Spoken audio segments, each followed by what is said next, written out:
you indulge in the idea completion is not possible, or I am not able to complete, I am not able to get rid, Kala Bhairava destroys that boredom, tiredness, uninspiredness inside you. This is the logic of Kala. This is directly the revelation from our beloved Swamiji, the Supreme Pontiff of Hinduism, on how Mahakala Bhairava removes the part of us that doesn't want to evolve, that doesn't want to get inspired and move to the next levels. So it is up to all of us to make sure that we identify our thought currents, our patterns, the ideas, thought currents inside us, which is not allowing us to explore our complete dimensions. So let us same thought currents were repeating and you gave up on completion. The solution is to have will persistence and look at what you missed in the completion process and realign, but not give up on completion itself. Persist till you are complete. So I request all the viewers to internalize and pen down the 5 patterns or situation in which you felt completion is not possible or I am not able to complete. Let's begin with the step 1 of this exercise.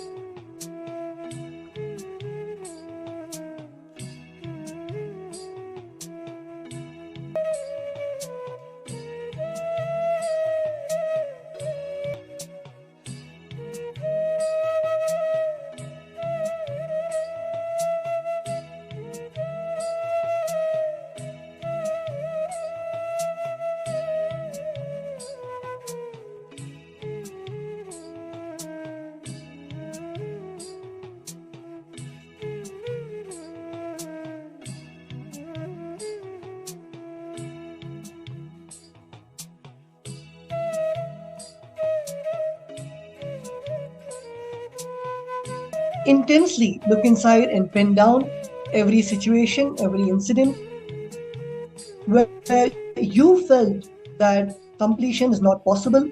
As Swamiji beautifully says, that when we accept the fact that completion is not possible, or when we are not inspired by ourselves to do the completion, it is then when Mahakala Bhairava gets involved and destroys that part of us. So let's all look inside and make sure that we do not allow that impossibility and that space I am not able to complete, where we, because of our patterns, because of laziness, boredom, tiredness, or just the feeling of not being inspired, are not looking in and completing. So let's all internalize deeply and make sure that we are looking inside and write down the patterns in situations only when your lives again.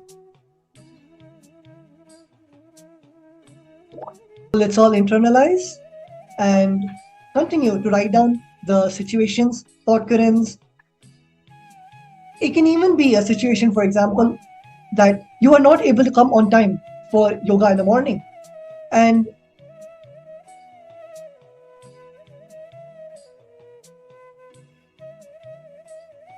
you are not able to come on time for the yoga, and when you try to look inside, you feel to look inside or find out the root thought pattern in which you are caught that allows that laziness in the morning. And when you are too uninspired or negligent to look at that pattern inside of you, pattern affects you and does not allow you to grow. So look inside and write down those moments you felt completion is not possible because of your patterns of laziness and tiredness. Let's continue.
Nityanam.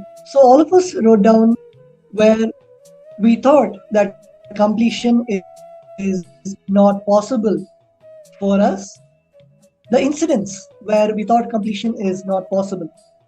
So let's enter into the step two of this exercise. So in this step two, we're going to look inside and identify the real reason why you did not complete with those patterns. Even though is it because of your laziness or boredom or uninspiredness or arrogance? Look inside yourself and identify the exact reason. For example, if you are not waking up for the yoga, and even though it is not healthy for your body or it is not helping you in your day to day routine,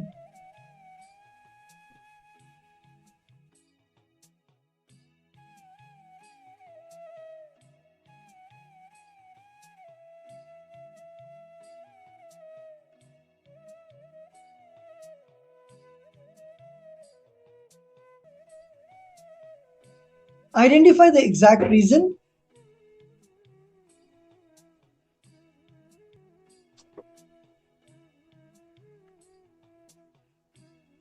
why the completion did not happen and why you felt you cannot complete. Is it the reason could be you did not feel the completion process works for you, or just laziness to sit and go through the whole completion process, or you just do the completion inside yourself, sit and look inside, and for each of the five incidents that you had written, why you thought completion is not possible, for each one of those five incidents, look inside and identify the real reason why you did not complete with those patterns. Please continue.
Nithyananda.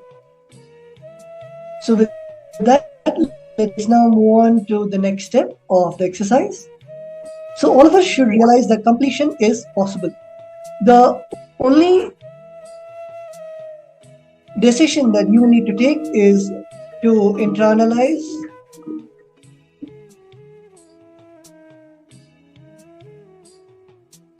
and to go on become tired.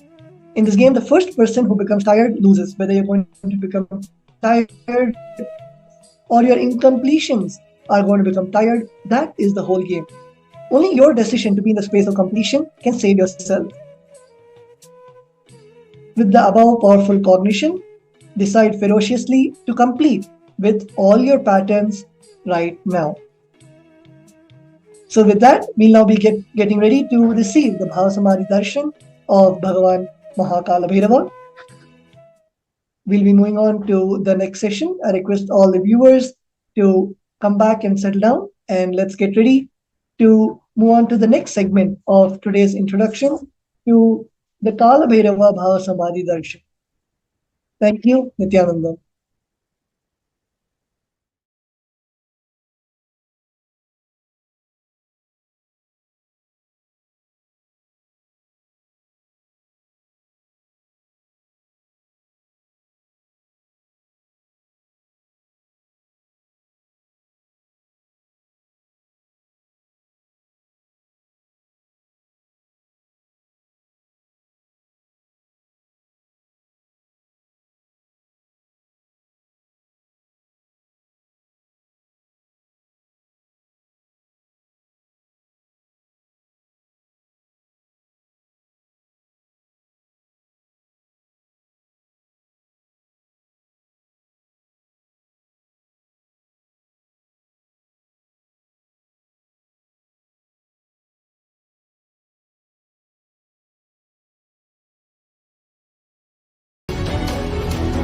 Through this Jnana Charya, Jnana Kriya, Jnana Yoga, Jnana Jnana is Mahaparamashivam.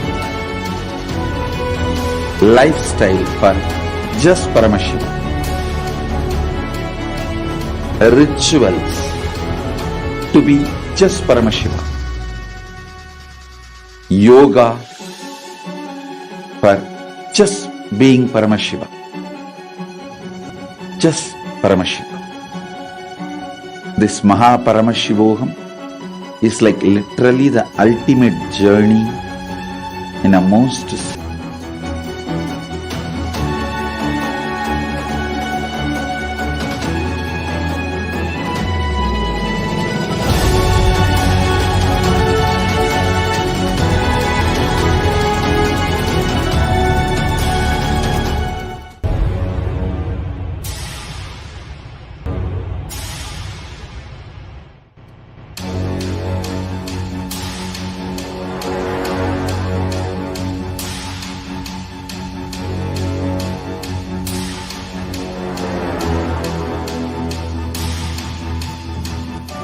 understand, literally last 39 years from the age of 5, whatever Paramashiva manifested through teaching, speaking, writing, every way,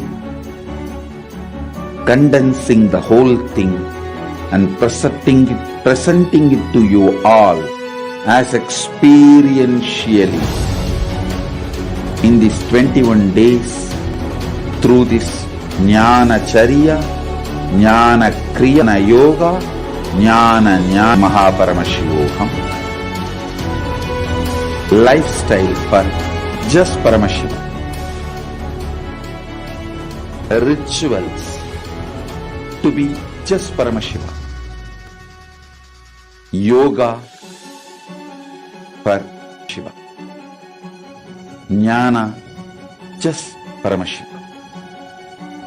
This Mahaparamashivoham is like literally the ultimate journey in a most safest way.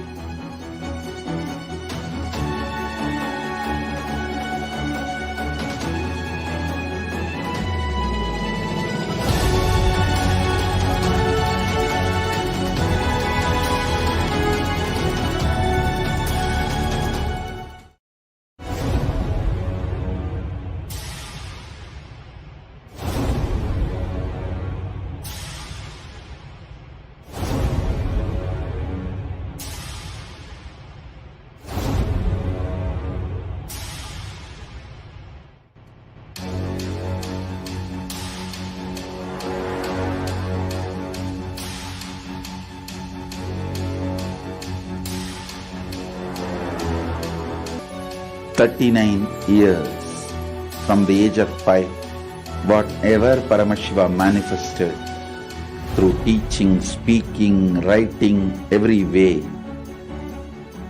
condensing the whole thing and presenting it.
Paramashivam.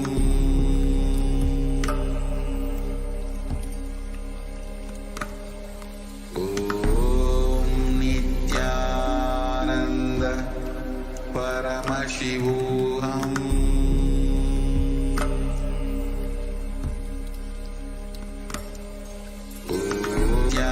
Nithyananda Paramashivam.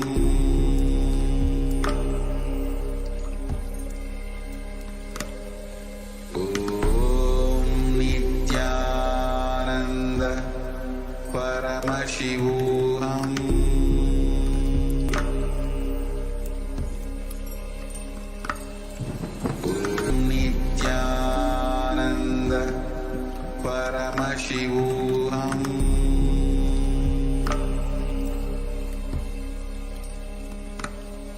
Om Nithyananda Paramashivam.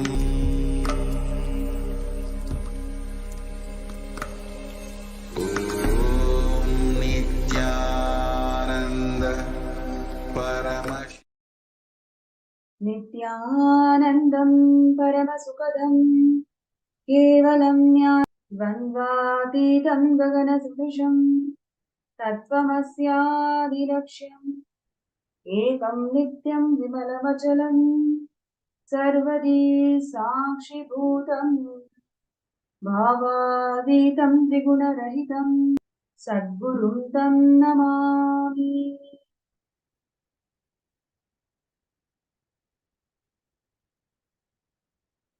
Nithyanandam, we welcome all the viewers and participants all around the world in more than 175 countries to this amazing Bhava Samadhi Darshan or Kala Bhairava, manifesting through the Nijavatara, the supreme pontiff of Hinduism, Bhagavan Nithyananda Paramashivam. And before we go to the Bhava Samadhi Darshan, we are going to be having a very interesting segment on the various contributions of Kailasa in reviving the festivities and celebrations of life.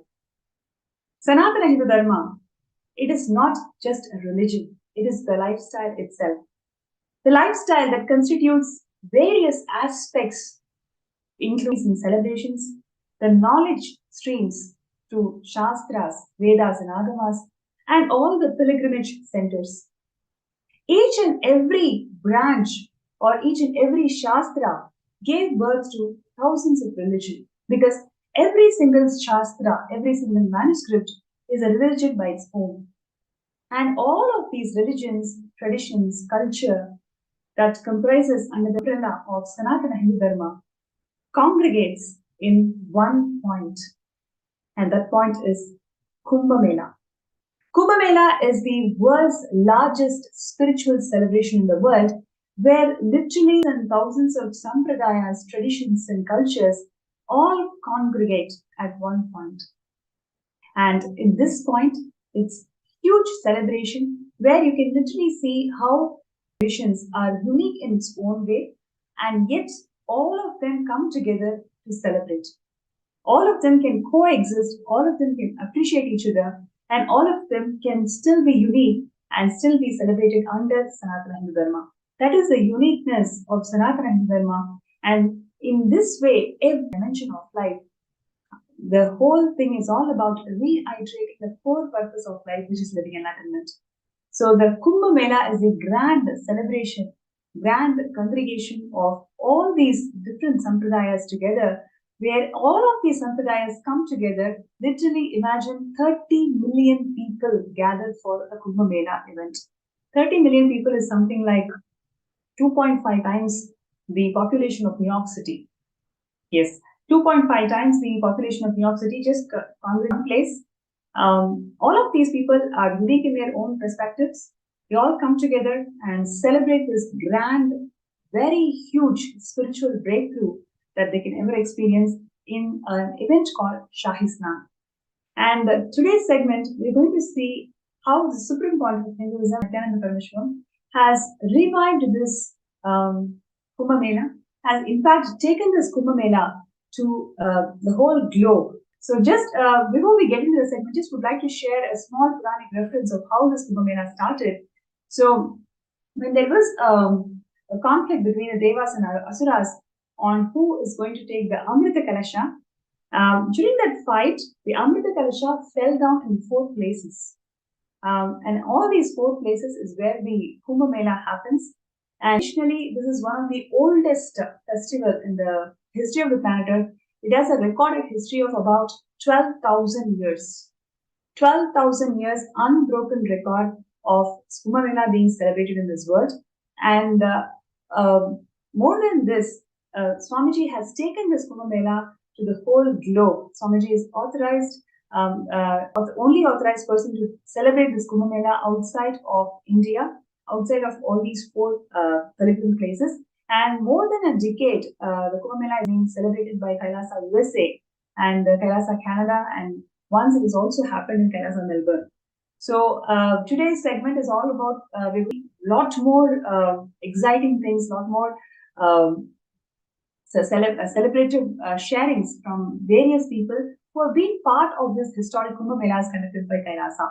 So before we get into the sharing, we're just going to just for all of us to understand what it feels to be in Kumbh Mela.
संकट कवच मधुरानुभव गुरु स्मरणं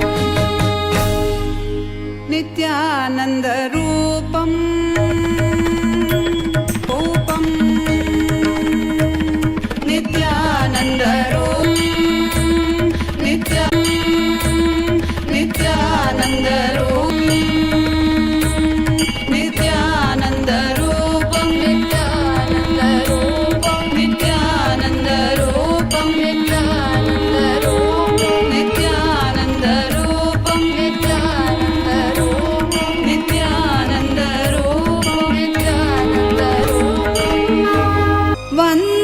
वन्दनं गुरुवन्दनं गुरुचरणवन्दनं वन्दनं गुरुवन्दनं चरणवन्दनं Nityanand गुरुचरणवन्दनं वन्दनं गुरुचरणवन्दनं Nityanand गुरुचरणवन्दनं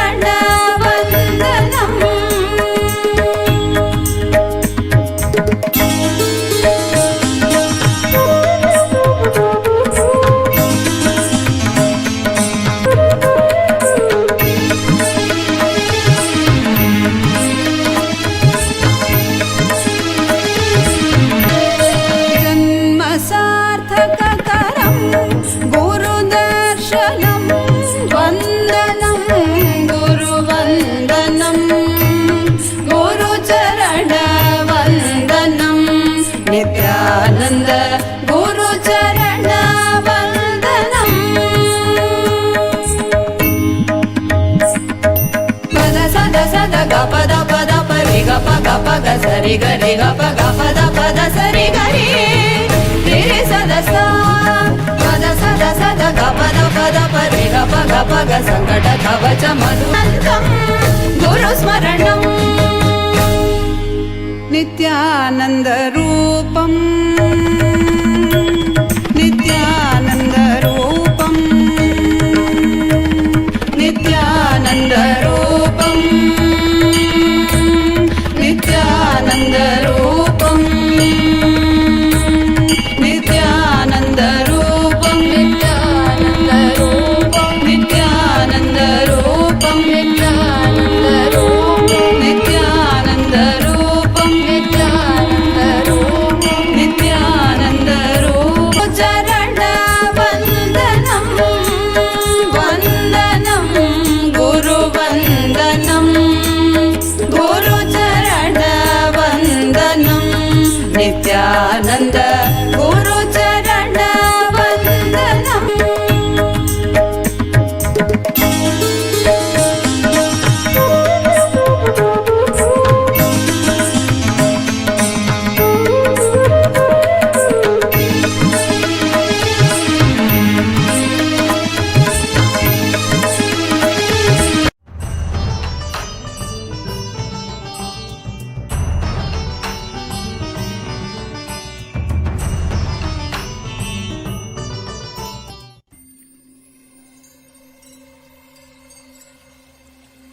I welcome you all with my love and respect. Let you all open all your three eyes. Ananda Paramashivam.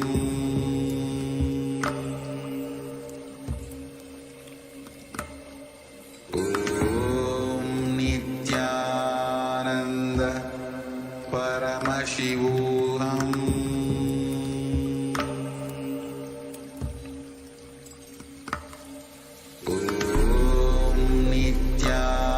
Nithyananda Paramashivam.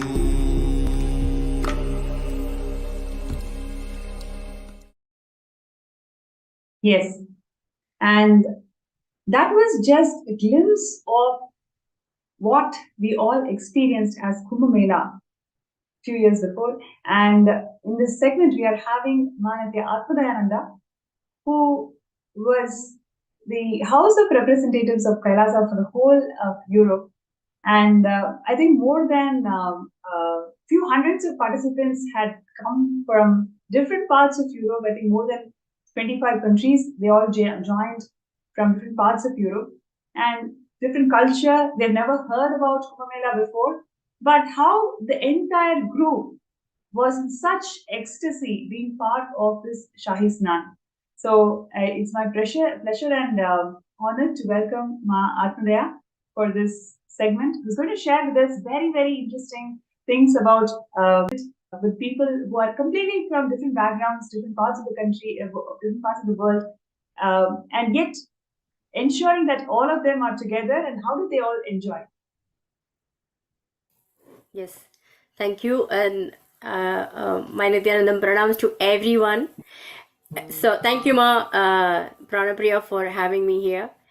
Actually, the video we just watched of the whole procession, this is one of the most colorful part of the whole thing, because of course the beauty is the whole thing revolves around these Shahi Snans, and that particular year there were three special occasions, and one comes to mind very, very clearly, because it's like whenever there is any celebration we have in Hinduism, there is a whole drive up to it.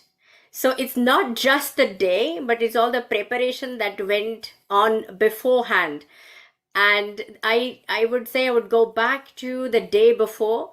Snan was happening very early in the morning. There was like a specific window in which we were to do the Shahi Snan. So the main thing about Kumbh Mela, for me, what stands out is the actual procession to the river to have the actual dip, which is like, there's like, it's not a huge amount of time to have that dip, but it's like the whole work towards it itself becomes a memorable experience. So I'll go back to, first of all, I had myself not been to Kumbh Mela.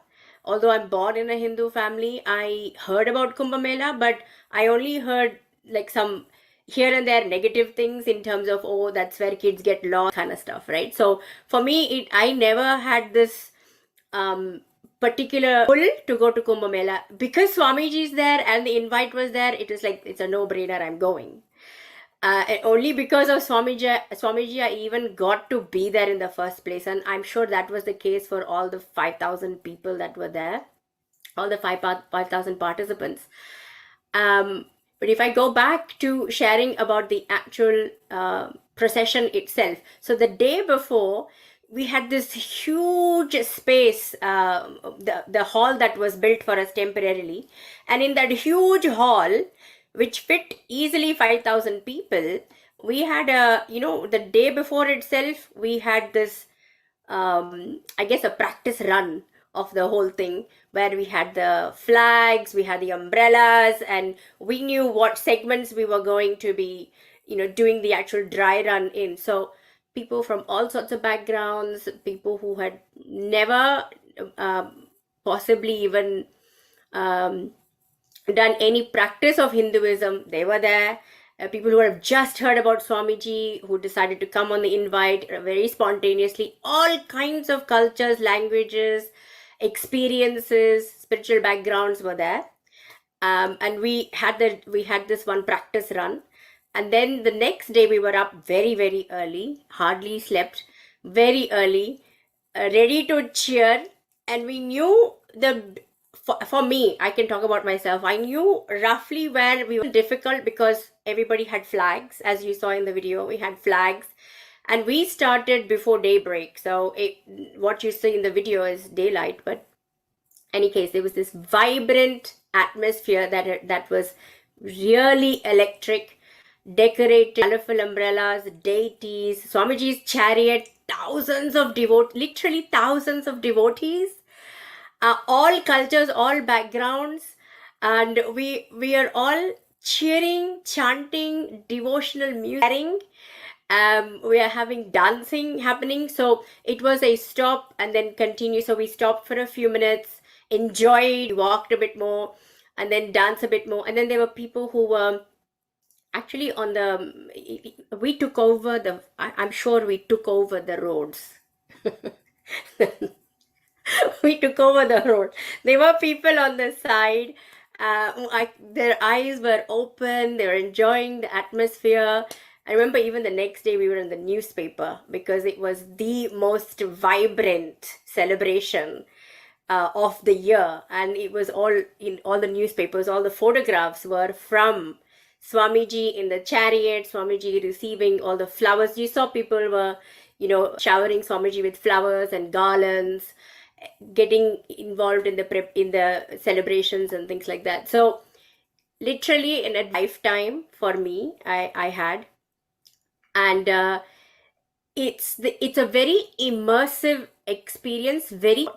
I'm sure myself and everybody got to learn that life is a celebration when it comes to Hinduism, and that was very apparent in that what it would have been like a 6 hour 7 hour journey, which we prepared for. So order in chaos, chaos in order. And then I had a rough prepared, that we are going in this direction.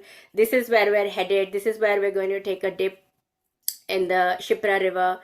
And what an amazing blessing. Like, I found out afterwards that my grandmother always wanted to go to Kumbh Mela, but she never got to. So she was very proud that I had been to Kumbh Mela, and I only was able to go there because of Swamiji. And if it's the pull, the alive, immersive experience that was available. So as we walked on the streets, and the procession continued, the music continued, and so many people from outside got involved. And I didn't realize the full impact of it actually on people until in 2021, when one of the devotees in UK, she said to me that she was there for Kumbh Mela and she didn't know about Swamiji at the time, and she saw Swamiji in the chariot. She saw Swamiji and she was thinking, who is this being? She was pulled towards Swamiji, and she didn't know who it was, and she wanted to know more. She was automatically attracted to Swamiji without knowing much.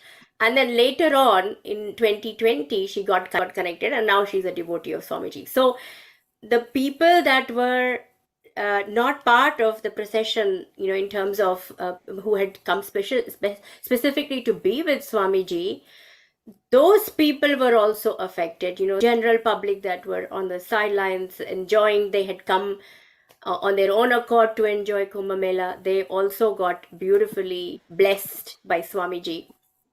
So yeah, that's what I would share. An amazing, alive adventure of a lifetime, because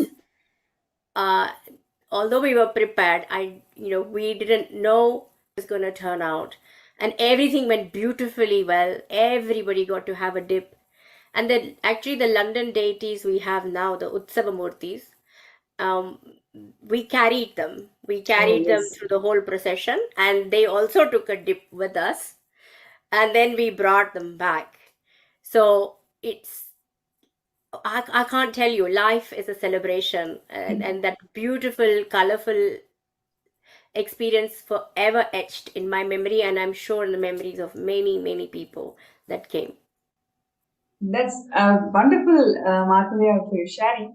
I just wanted to add that, just to give a context of what happens during this Peshwai, Akhada Parishad, the ecclesiastical body that holds the entire religious clan of Hinduism, has 13 Akhadas, and Swamiji is the Mahamandaleshwar of Mahanirvani Akhada.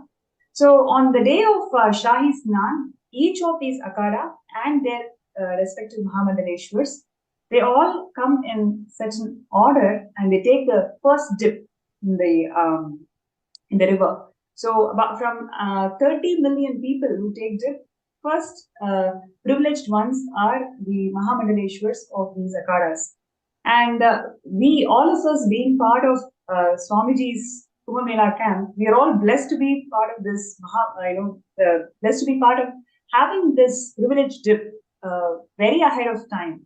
And so each of these Akhadas, they come with their Mahamandaleshwar, and the Mahamandaleshwar will have his own people, and they all come in the procession. So please imagine, all of us are coming from different backgrounds. Many of us do not know what is Kumbh Mela, and many of us have not heard about Kumbh Mela. And there's a lot of Westerners, maybe probably the first time they're even experiencing Hinduism. So much of diversity is there in our camp.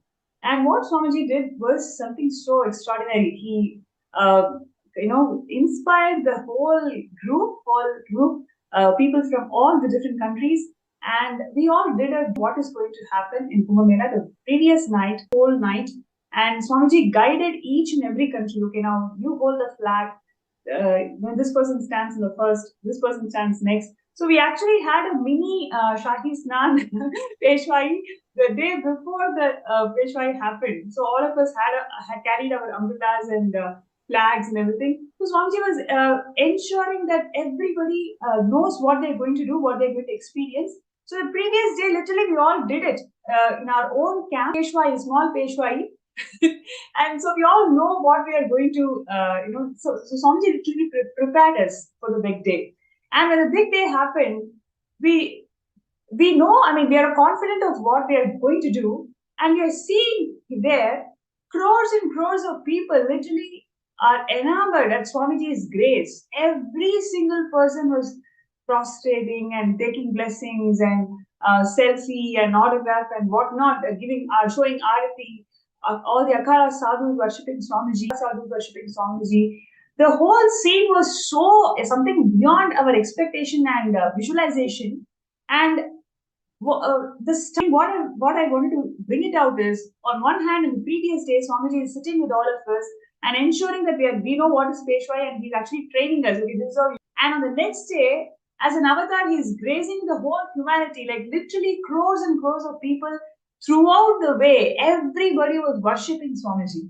You can see the two contrasts, isn't it, Martha? They're phenomenal, because we always feel, right, we cannot get into details when we look into larger goals, but that is not the case at all. Swamiji has always got into micro to micro details, ensure that every being gets the best of what we are going to expect on the next day.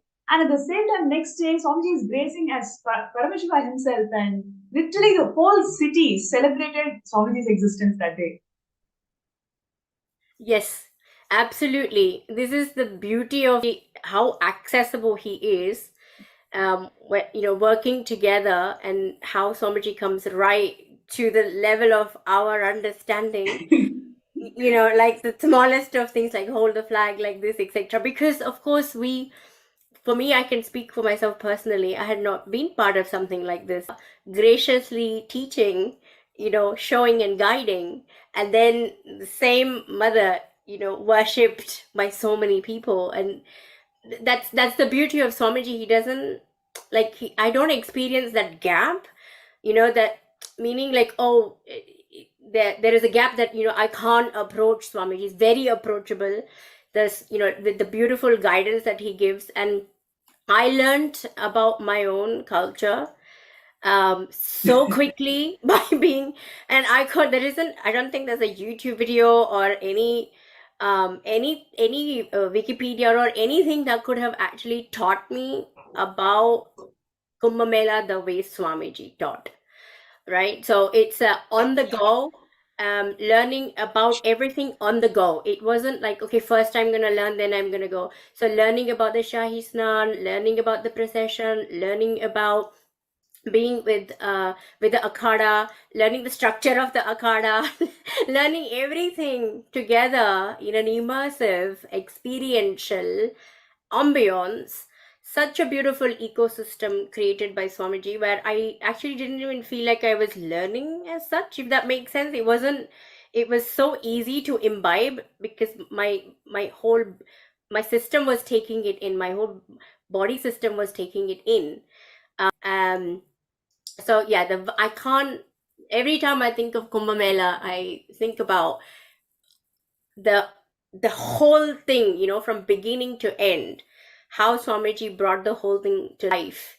But the procession, of course, this thing about, I don't want to walk that far. This was in my brain. It's like, I don't want to walk that far. But being part of the procession was so easy. And even in that April heat, the heat also was quite high. So, April-May heat is quite high in India, and especially in Ujjain. In that area, it's much more, it's much more hotter. But it was made so easy, pleasurable, and alive. So it's in my, ecosystem. It's like, it's part of me. So it's not even something I'm going to experience and forget about. It's part of me. So it comes with me. Yes. Beautiful. Thank you so much, Mahasadashiva. And we will once again come back and would like to hear your thoughts about it. So now, to viewers, I'm going to share, just like how I mentioned about Swamiji is the Mahamandaleshwar of Mahanirvana Kada. We'll just take a look at the coronation that Swamiji had, where all the Akada sadhus came together and coronated Swamiji as the Mahamandaleshwar of Mahanirvana Kada. Let's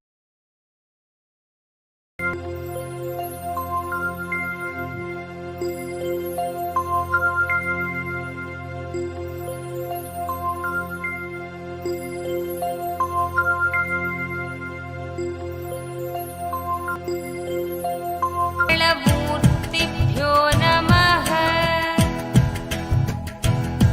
यं ब्रह्मवेदान्तविदो वदन्ति परं प्रधानं पुरुषं तथान्ये विश्वोत्कते कारणमीश्वरं वा नमो विघ्ननिवारणाय।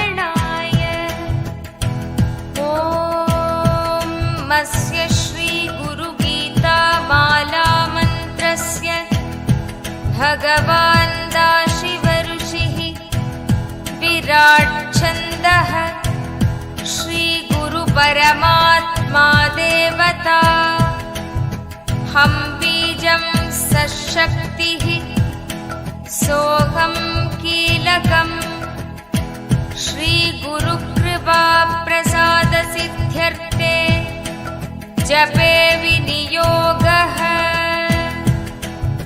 ॐ सां सूर्यात्मने अङ्गुष्ठाभ्यां नमः। ॐ हंसीं सोमात्मने तर्जनीभ्यां नमः।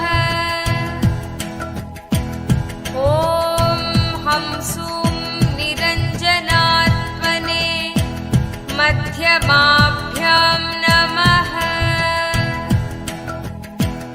ॐ हंसैं निराभासात्मने अनामिकाभ्यां नमः। ॐ हंसौं अतनुसूक्ष्मात्मने कनिष्ठिकाभ्यां।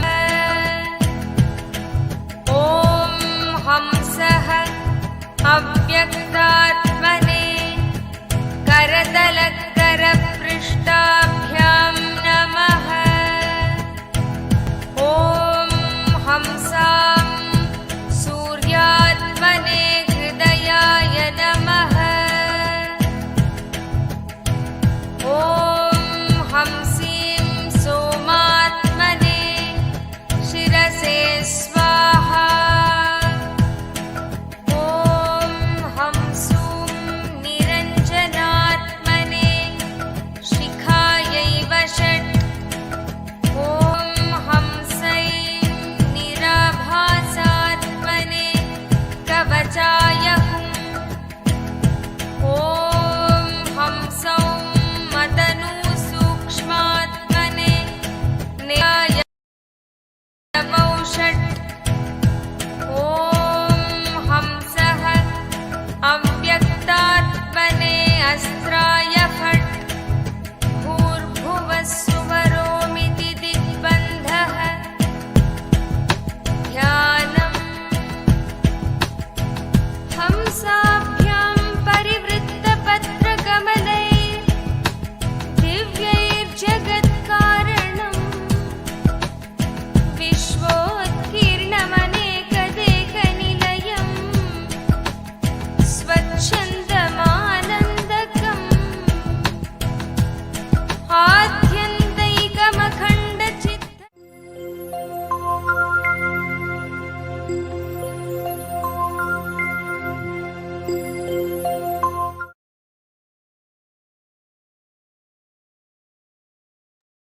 Yes. So that was the most beautiful coronation of the Supreme Pontiff of Hinduism as the Mahamandaleshwar of Mahanirvana Kada. And after this coronation, Swamiji has immensely contributed in the revival. And the best part is Swamiji has revived so many aspects of kingdom, and one of such aspects is the entire tradition. And in the Kumbh Mela, we had a huge temple that was set up, and so many deities, literally thousands and thousands of deities, were all brought from Adi Kailash to Kumbh Mela camp, and every single deity was so beautifully decorated, and prayers and worship, everything was offered. And we have here for sharing the first-hand experience, Ma Muktika, who's one of the global temple leads, and who's going to come here and share with all of us her experiences of Kumbh Mela with Swamiji and how Swamiji revived this entire temple tradition in Kumbh Mela.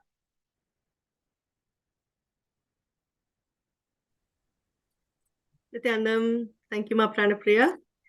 And it's an honor to even be able to share a little bit about what the significance and what it meant to even be in the Punya Kshetra, in a Tirtha Sthalam, right? Like how we experienced in Kumbh Mela. I think in one line, I don't think we can ever understand what it means to experience Kumbh Mela, to experience the Snan, to experience Sanatana Hindu Dharma the way we did when we went for Kumbh Mela.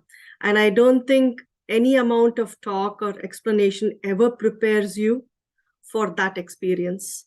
That is how powerful and that is how revealing the whole event ended up being for us. And I'm sure for millions of people over centuries that have attended any Kumbh Mela. And to be able to be part of an avatar's Kumbh Mela, the camp is very, very unique. One thing that really stood out for me was the amazing aspect of how the temple was set up at the Kumbh Mela. It's almost this world and beyond human to have managed to have so many hundreds of deities, very carefully packed and readied and shipped, and not just the deities, but having the clothes, whatever it is that a deity needs for the seva, for what needs to be able to bring everything. So essentially, Swamiji carried an entire town to Kumbh Mela. That's how I would put it. He has set up in that one camp, you had everything you needed to be part of a spiritual ecosystem. And the temple stood as the strong structure that held the ground for everybody. And the beauty of it is that when the temple was set up there, it actually involved and had the deities that represented all the Kailasas across the world. It is not just one place, but rather he brought the entire global presence to Kumbh Mela. It was phenomenal from, the way the outside structure looked, the beauty of the pillars, the beauty of the entire structure, to every micro detail of what needs to be part of a temple was actually there in Kumbh Mela. And it is beyond words to even describe the hundreds of thousands of people who came from, in addition to the several thousand people who were part of our camp. There were people who heard about the temple. There were people who heard about what Swamiji was doing. There were people who wanted to see what this temple, what this space was all that came. It didn't matter whether it was day or night. And there were people lining up to actually see the deities. The alankarams, the sevas that were done by the Balasans at that time. And, right from the morning onwards, when they were woken up with the traditional Suprabhatam, all the way to Palyarai, where they are put to sleep at the end of the day, every seva was done for the deities without missing. And that's such a powerful space for every person to experience and understand what it means to be part of a temple. Why do you need a temple, right? He actually gave that experience to people. Swamiji has really brought the temples to people, whether it's Temple on Wheels or whether it's the temple that was there in Kumbh Mela. every aspect of it taught people what it meant to be part of Sanatana Hindu Dharma. And that's, the words just don't, do justice to when people came for the darshan of the deities. They came to have darshan of Swamiji. They came to, prostrate in front of him and the deities to say how pleased and how happy they were to have come and had this darshan. We've had so many people come and talk to us and ask us, how was it like to be part of the camp? They were so, awestruck by what was happening. The amount of things that are, that relate to a temple that was made available to people was just astounding.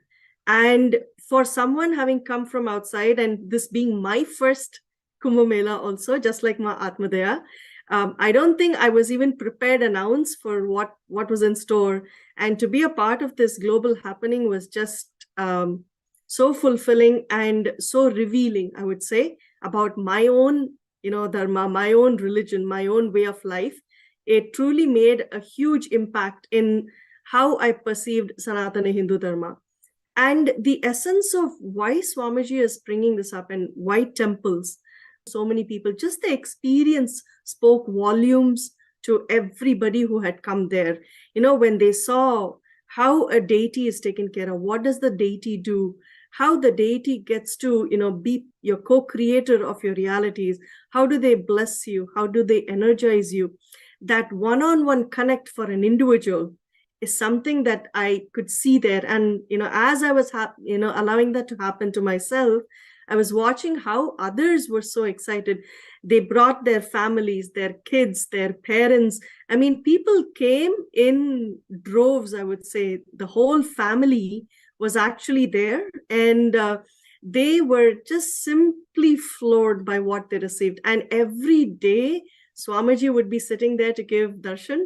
And I still clearly remember he would have both his hands outstretched.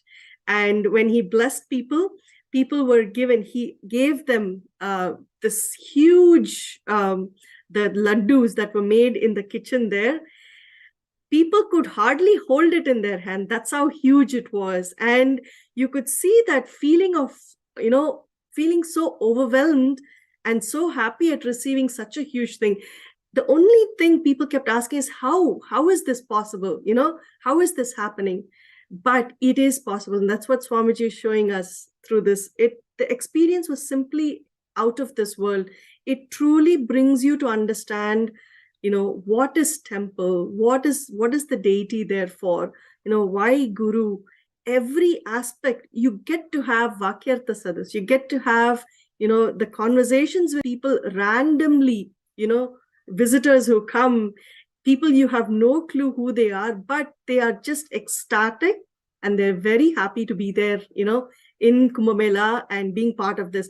People, in fact, travel for miles and miles and miles just to come and get Swamiji's darshan and to get the darshan of the deities, because they heard about the temple, they heard about everything that was happening, and they felt they couldn't miss it. And that was the beauty of it. And in fact, we had a huge set of hurricanes out there, tornadoes. And, I happened to be part of one. The amount of water and the amount of, what was happening around, the one thing I can say is our camp pretty much did not get affected. The whole camp was protected by Swamiji's energy field and the energy field of the deities. He showed it to us by our experience that this is how Sanatana Hindu Dharma works. This is how the presence of the deities, presence of a guru makes a difference in your life. And in normal life, I don't think people would, think of, they would look at like what my Atmadaya was saying. You'd think, oh, there is Kumbh Mela that happens. There is, oh, this particular event happens. Oh my God, there are millions and millions and millions of people out there. It's an ocean of humanity. Do I really want to be there? Or maybe it's too much. It's too crowded. I don't want to be there. But the moment you are there, it just takes you on a journey by itself that is only meant to be experienced. For every one of us who feels the need for a temple, the need for being grounded in Sanatana Hindu Dharma, the need for why this makes a difference in our lives, right? How does it empower us? It was an essential journey for every one of us who made it there, and an eye-opening, revealing journey for every one of us. I mean, I can still not forget the entire structure, the way when you step inside, the awe-inspiring nature of the entire space, and that pure devotion, more than you feeling, wow, it's that feeling of surrender and devotion that you feel, that radiates, that just penetrates through you.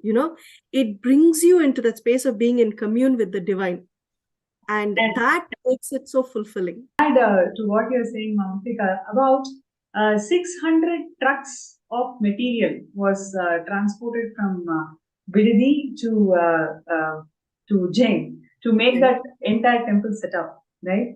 And all of these items, it's not just the deity, the entire paraphernalia, all the different items, so many things. Like it's like thousands and thousands of things that accompanied the whole deity structure. And every single thing, it's not just bought by money. It's actually bought from a lot of hard work and Tyaga of Swamiji. The details that he gets into in picking up each item and choosing each item for deity is something you cannot even comprehend. And the best part is, after buying all of that and assembling all of that, making this whole temple, at the end of the Kumbh Mela, I still remember, I used to be Mahant of Melbourne at that time, and a few other Mahants, we all came, and Swamiji said, okay, whatever you want, you can just go and take it from the whole store.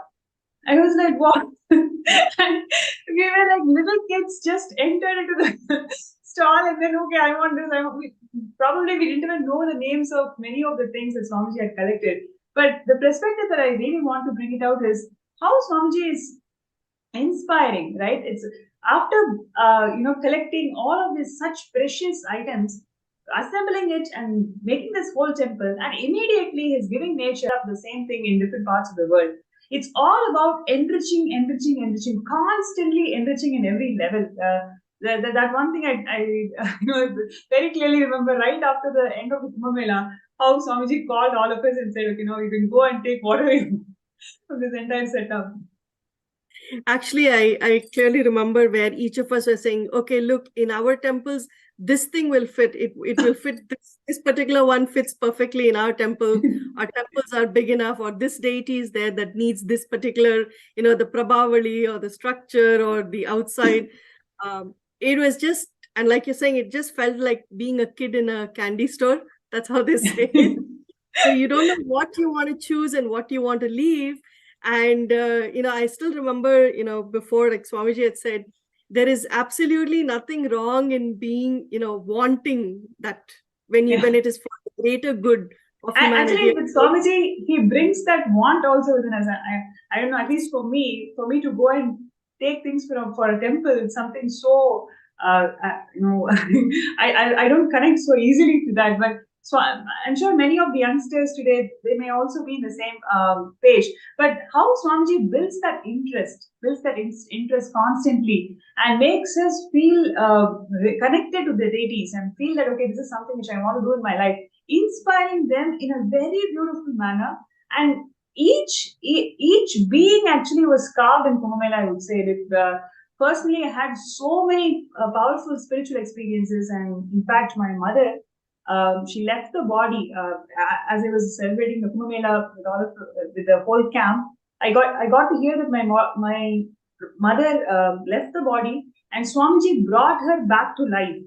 It was such a medical miracle that doctors were completely astonished. They've clinically declared her dead, but Swamiji brought her back to life.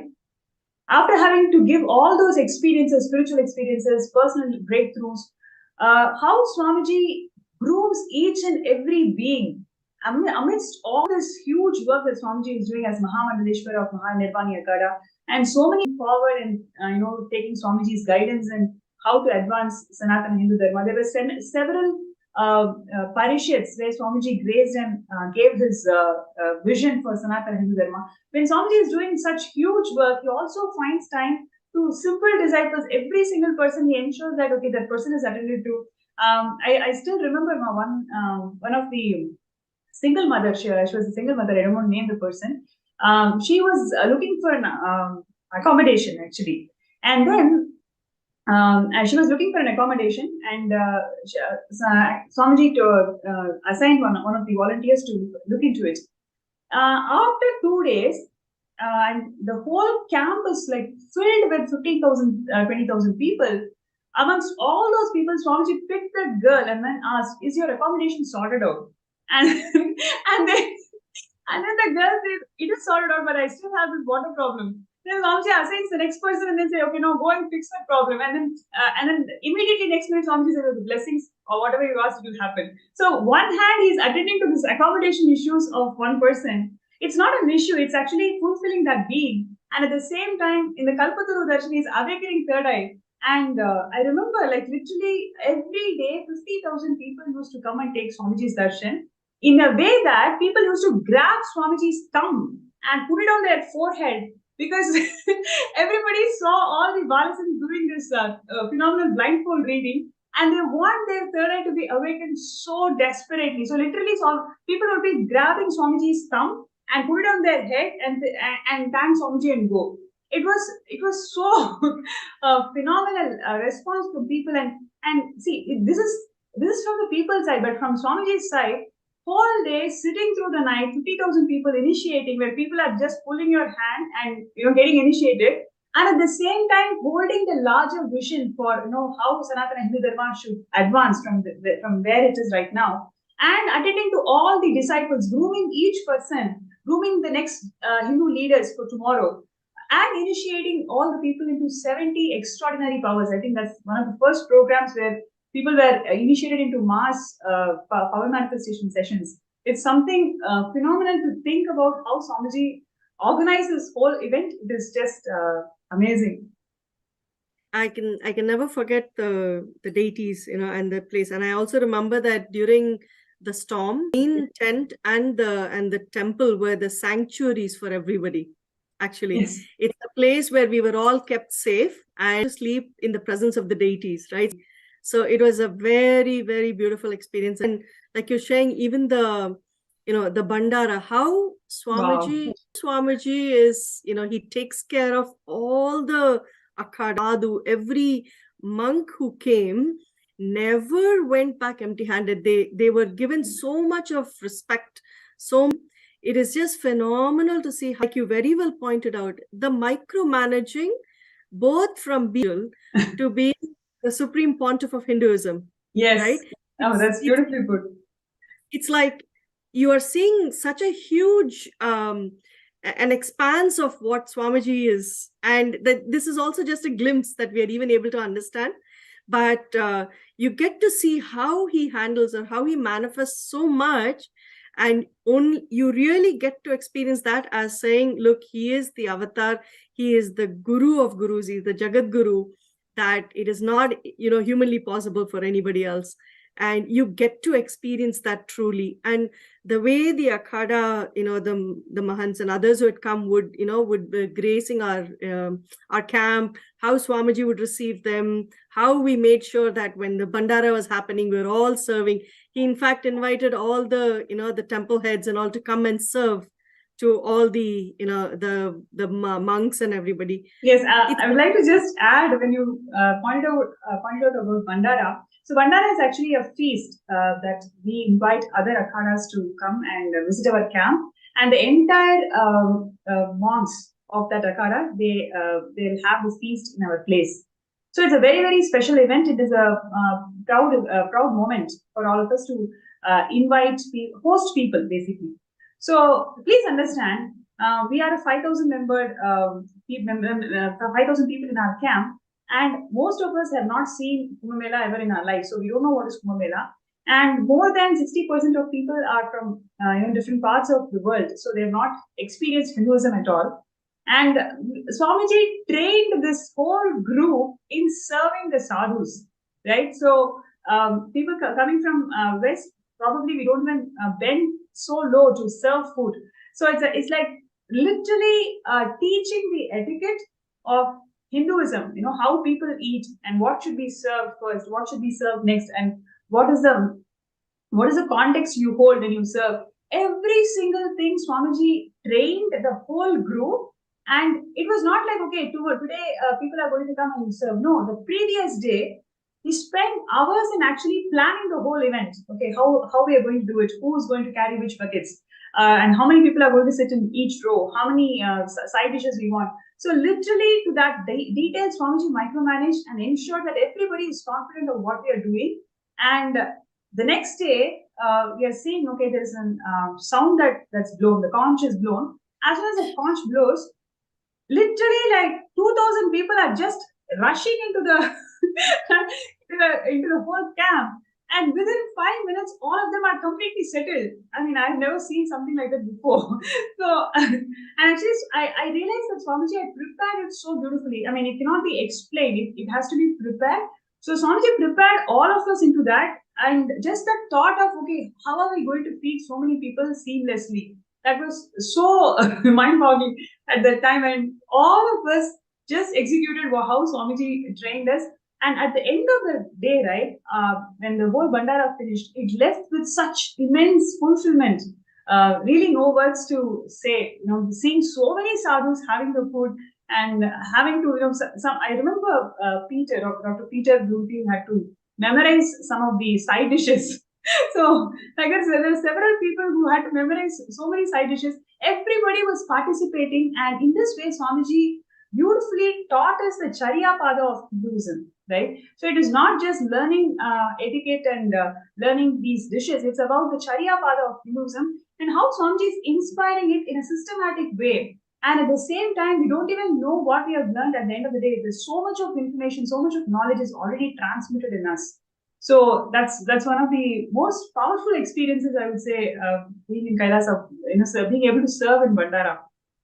It's a very humbling experience, Ma. It's you get to, serving of annam or food is, you're fulfilling one of the basic, the needs for people. It is so immensely fulfilling, and so much of gratitude, flows in that space. And especially to be able to serve sannyasis who have renounced and who are blessing the world, and that too, so many thousands of them. It was just unbelievable. I can only think of how much punya, Swamiji made sure every one of us got in the process. Like you very well shared, the Charya Pada aspect, right? It's not just about sitting and listening and getting, a textual understanding of things, but rather you get to be part of it and you experience it. You are jumping into the fray, right? And it's such a phenomenal experience to get that truly nails in, locks in the lifestyle aspect in you. Beautiful. So very beautiful. So thank you so much, Ma Murthy. It was very, very nice sharing, and we will have you back in the show shortly. And before that, we're going to see one more beautiful clip where how the whole Kumbh Mela celebrated after Swamiji assumed responsibility of Mahamadaleshwar of Mahanirvanekana. Let's take a look at it.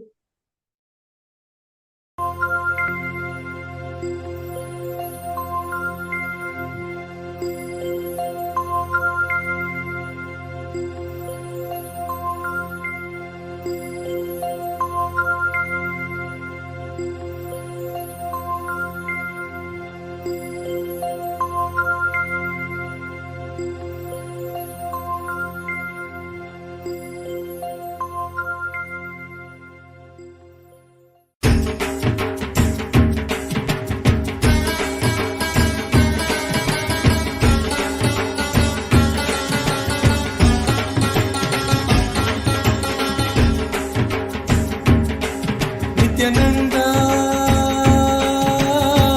Hara Shiva Shiva Murhara Damaru Bhaja. Nithyananda, Hara Shiva Shiva Murhara Damaru Bhaja. Jai Jagadodharana, Jaya Nitya Jagadishwara Harana. Shri Nitya Jaya Nitya Hara Nitya Hara Paramahamsa Shri Nithyananda. Nithyananda, Hara Shiva बचे नित्यानंदा हर शिव शिव मुरहर डमर बजे जय जगदोधरण जय नित्य जगदीश्वर हरण जय नित्य जगदीश्वर हरण श्री नित्य जय नित्य हर परमहंस श्री नित्यानंद नित्यानंदा हर शिव शिव मुरहर डमर बजे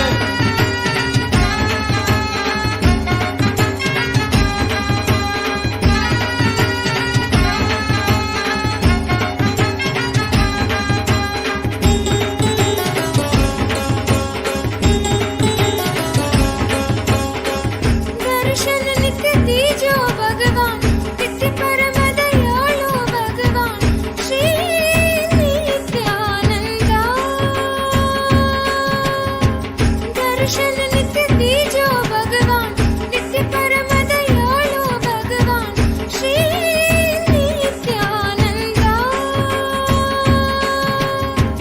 हर बोलो नाथा शिव शंभो नित्यानंदा हर बोलो नाथा शिव शंभो नित्यानंदा शिव शिव हर हर हर हर शिव शिव नित्य परेश्वर हर परमेश्वर जय गुरुनाथ श्री गुरुनाथ नित्यानंदा शिव शिव हर हर हर हर शिव शिव नित्य परेश्वर हर परमेश्वर जय Gurunath Shri Gurunath Nityananda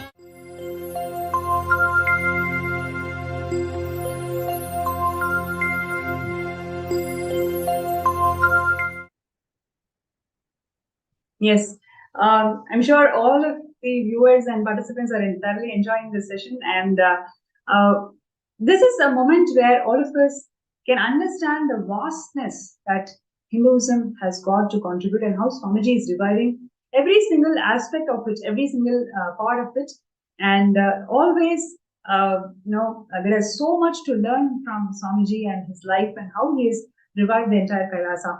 And one of the things that Swamiji is passionate for all the 30 years of his public life is Annadan. Annadan is something so passionate for Swamiji, and because of Swamiji's continuous effort, today more than 1 billion meals are served around the world by Kailasa. And in Kumbh Mela, Swamiji had envisioned to serve 1 lakh people per day. And he was instrumental and guiding force of the entire workforce in right from choosing the menu, right from choosing the construction of the kitchen and how it has to be served. In every detail, Swamiji was involved in this whole thing. So we have a personal person who has been part of this entire exercise, Mahasadashiva from Baroda in India, and who's here to share with us her experiences of being personally trained by Swamiji in running this mega kitchen that can serve 100,000 people every day for more than 45 days. So Nithyanandam, everybody. And, Yes. After listening to beautiful experiences from Mahatmadaya and Ma Muktika, the way meticulously the chaotic cosmos had complete order, the same way how the beautiful temple exhibiting the ultimate Hinduism, I will truly appreciate the way Swamiji took care of the kitchen from scratch. The layout of the kitchen, where it has to be as per Vastu Shastra, to each and every menu, what will be cooked for breakfast, lunch and dinner was absolutely decided by him. For the whole week, then we had to repeat it, but not stopping there. He wanted Bhag Shastra recipes to be incorporated completely into the menu. It does not stop here. He went a step forward. To the extent the calculation of the recipe was also to be followed as per Bhag Shastra. So if something was in Bhag Shastra mentioned that certain, there was nothing like grams in Bhag Shastra. There was always comparison to some stone or some equivalent thing. So we had to take that stuff and put it in the weighing scale, then compare it in grams and bring it ahead. So it was quite a task, but he wanted it executed to the T. He was so involved in this whole kitchen experience. He wanted abundant food to be flowing constantly to people. Every day, 1 lakh people were fed for more than 45 days. For more than 45 days. It was almost for almost 2 months that we were feeding more than 1 lakh of people. Besides this, he paid a lot of attention to getting the system into place where we could run the kitchen 24/7 with utensils and equipments which would aid us to keep on cooking non-stop. So literally there were times where we have given food out, every new fresh food out into the public place. For every 3 hours we would have food constantly being filled up, which was fresh. We did not know the concept of what is stale food. The food used to be so fresh. Swamiji wanted everything perfect, to the extent that he had extended his kitchen facilities to serve 21 items every meal 3 times a day. And every menu would be different. So imagine the kind of detailing that he had gone through with us, to the extent that he gave us the approval to buy a pan. Suppose he told us to buy a huge pan which is electric and which is going to cook only 15 kilo. If we would say that this pan will cook only 15 kg of vegetable, or if this will cook only vegetable, he would precisely say, if a person is saying 15 kilos, then you consider it as 12 kilos and more. He would be so perfect with his calculations that exactly that was happening. Also, the way we were, the way he wanted that everybody should be completely fulfilled when they leave the campus.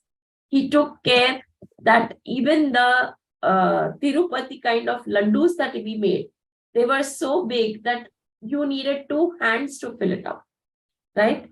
And we were making it. And I remember to get the size approved for the laddus, it took us practically 3 days because he was never happy with the size.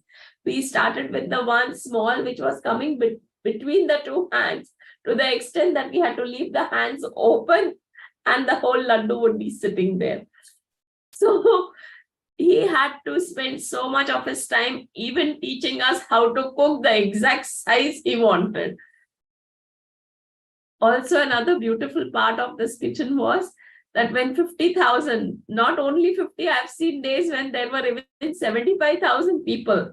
And our estimate of giving, of how he will be giving the prasadam crossed our comprehension. There were times at night, 10 o'clock or 11 o'clock, I will be going into the market to buy the whole shop out. And the truck would be following us onto the campus, while in between the crowd, the truck would we would take the truck right to the backstage and supply the prasadam. And so beautifully, this whole truckload of prasadam he would give to each and every person by himself, individually, holding each fruit and giving it to each person.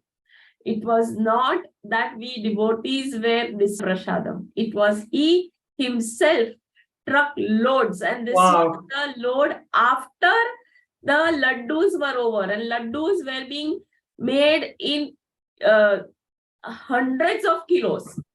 After this prasadam would come. So imagine the kind of effort he had put throughout, and every day he was giving this darshan. besides this, the way we used to shop vegetables, it used to be in the figure of somewhere close to 450 to 500 kg per day. Maybe even more I have bought. So the most important thing was that he exactly knew how many things would be existing in the kitchen randomly when he would walk through the kitchen. Every day morning before he would go to the satsang hall, he would take a round of the kitchen. He would see that everything is running perfectly all right. At times we have seen him talking to the cooks also, as well as he would see to it that we all are settled and the show is running beautifully. Also in the evening at around 4:35, he would take one more round of the kitchen and assure us that everything is going to be fine. We would only be standing there. Actually, for these 2 months, when we have run the kitchen, everything was taken care by him himself.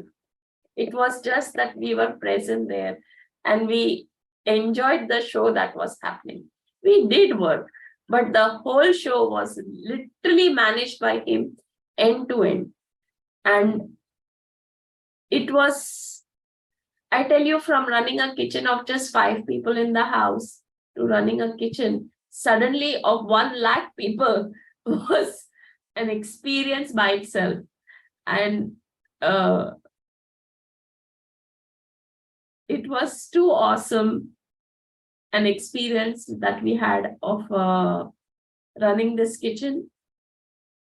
At times it was overwhelming, but it was so beautiful that every situation we could see Swamiji's presence there, and he managed everything. Yes, especially during the hurricane. As Ma Muktika said, that our campus was the only one saved. That we did not have physically damage or the shades were not broken down, nothing. And especially when the kitchen was concerned, we lost, I think in the evening, the hurricane started at something like 3:34. And we were preparing tea at that time. We had a team of 17 cooks running in 3 shifts. So imagine the kind of automation he had created, or he had envisioned that we should be having, that with 17 cooks running in 3 shifts, we could manage the whole kitchen for 1 lakh people. And also, Shiva Priya, yes, ma'am. I remember that so well. Okay, because we had this storm coming. I remember being inside. Yes. Of course, this temporary structure that was created. One side was Swamiji on stage. The other side, I looked, the hall was getting empty. I looked up and the structure was obviously, because the storm, it's a very real storm coming. And, the whole structure was shaking. So for a moment, I was thinking, wow, what's going on? Ran out because I was like, okay, nobody's here. Nobody's going to tell me what to do. I've got to figure this out. Walked out. One side, I saw these, on the kitchen side, actually, these metal sheets were flying off. And I was like, okay, that's not the way to go. I'm going to go the other side. And I went the other side. Anyway, after all of this happened, and Swamiji diverted the storm to a safer, literally diverted the storm. He went into the storm, diverted it away. Nobody was hurt. And after everything settled, we were having tea and snacks. Yes. Like, we were just, the kitchen never stopped, whether it was flood or we were making tea. Yes. And we were going through the hurricane, and suddenly lights went. But fortunately, I don't know how, but we had the candles to run the whole show. From somewhere where we got the candles today, I don't even remember that, but I know we had lots of candles running in the kitchen, and the kitchen kept on working. It is hurricane. Okay. Then once I think I went out to see what Swamiji was doing. I saw him walking through the storm, and he was indicating the clouds to move out. And oh my God, that was a sight worth seeing, how the clouds were obeying him. Nothing went wrong. To the surprise of everybody, at 7 o'clock, we had the dinner served. In complete darkness. We did not have light on the campus, but definitely the dinner was not delayed. So that was such a beautiful experience that, yes. And another beautiful thing that happened was that Swamiji had taken care to put the whole store was on wooden platform that was just 8-inch high, but that 8-inch height never got destroyed and not a single grain got wet. It was the only area, I think it was completely dry without a drop of water in the whole of the campus. Even the kitchen had water at places. Then we had to go for flooring and everything. But to the surprise, the store was not touched. It was completely untouched during the hurricane. So many surprises that we have seen. It's amazing that how a guru, how a master can just change everything in your life and your surrounding, physically, mentally. Absolutely. He was on that side. The storm was actually on the Yes. kitchen side. Yes. And to my, it's like there's not even a beat missed. There wasn't a single meal missed. The first No, few days no, never. when the program started, we had a flood, right? Yes. So the heavens opened up the moment Swamiji said, okay, the program starts, the heavens opened up. There was a rush of, rain water coming down on the ground. I could see this in slow motion. I'm seeing water flooding through and then Swamiji is sitting on stage and we're working out, we're like, what is going on? By the time we could even figure it out, the whole place had flooded. And Swamiji had said,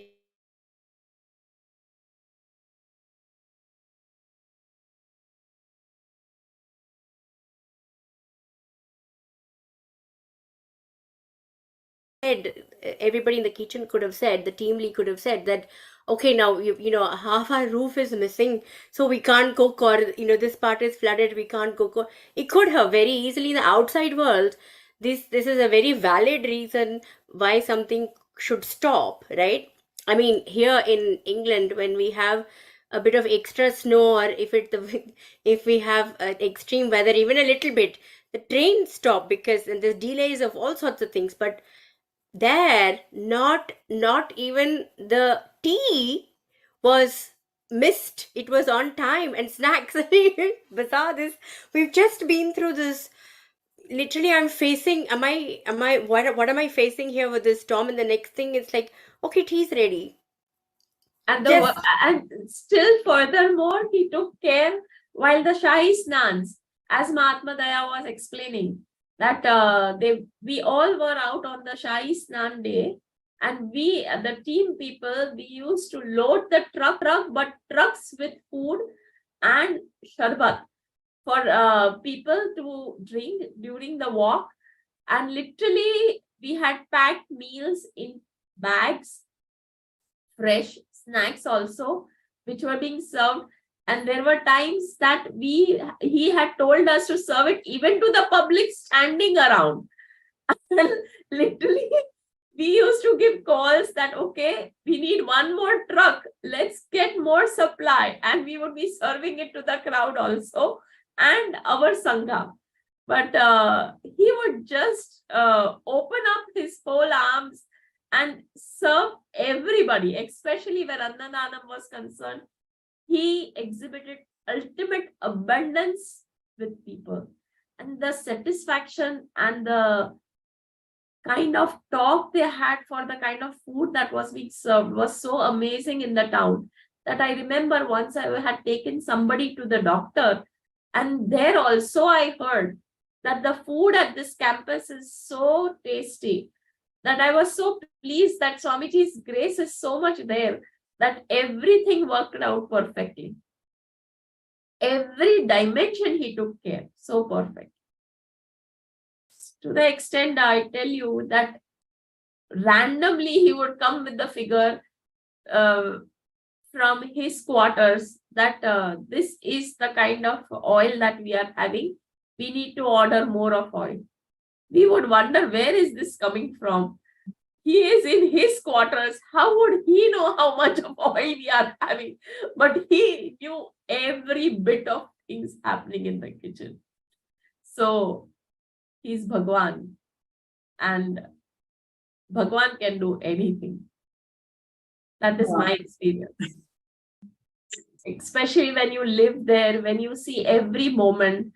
At times till 11:30, everybody's sitting in the satsang and no food is cooked. And suddenly the realization comes that it is 11:30 and 1 o'clock. We are supposed to serve food. And the satsang is going on. Oh, you are just 5 of you in the kitchen preparing the whole lunch. How will it happen? But all the machines go on and things used to happen. I tell you, it was a dreamland that we have lived for 2 months. It was a complete dreamland. And this can happen only where God exists. Where Bhagwan is there, everything is possible. Wow. Yes. That's really so beautifully put, Ma. Much more bigger things, much more advancement is what is happening today. And Swamiji has established the Kailasa as a First Nation for all the Hindus out there, and bringing the legitimacy in every field of Sanatana Hindu Dharma, whether it is education, whether it is religion, or whether it is spiritual sciences. In every little field where Hinduism can contribute, Swamiji is building this legitimacy.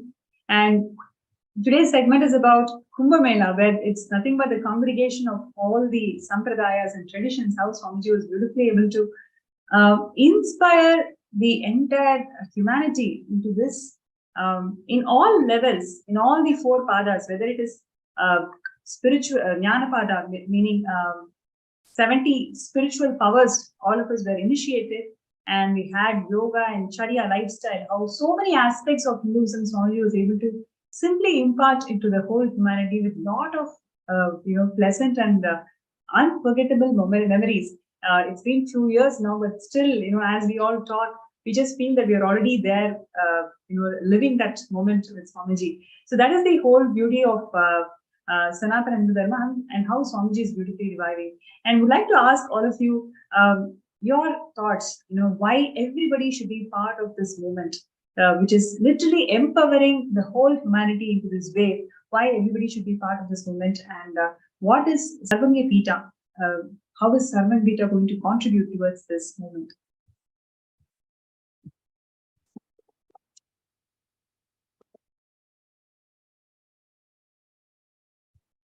Achieve your goal in life, or do you want to even have the clarity, what is your goal in life and what you need to do to help others, to have that clarity, to have that. It is so vital to be part of this movement, to be Sarvagnapitam. Sarvagnapitam means it's something that's all encompassing, and it symbolizes the seat of learning.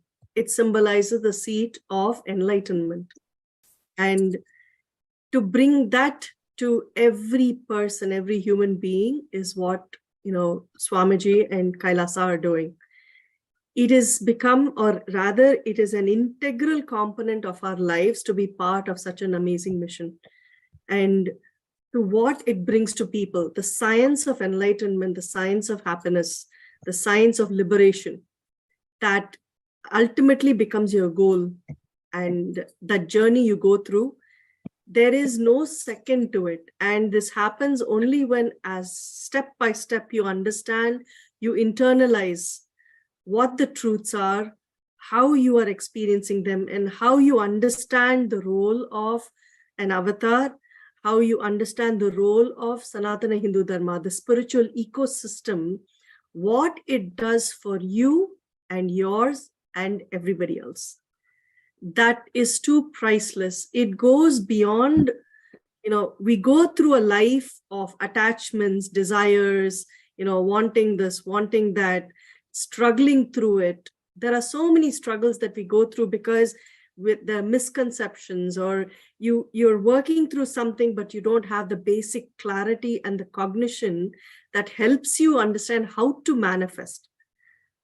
The spiritual ecosystem that is being, established by Kailasa, by Swamiji through Kailasa is that which is nurturing, it is empowering, and it is guaranteed to help you manifest your ultimate.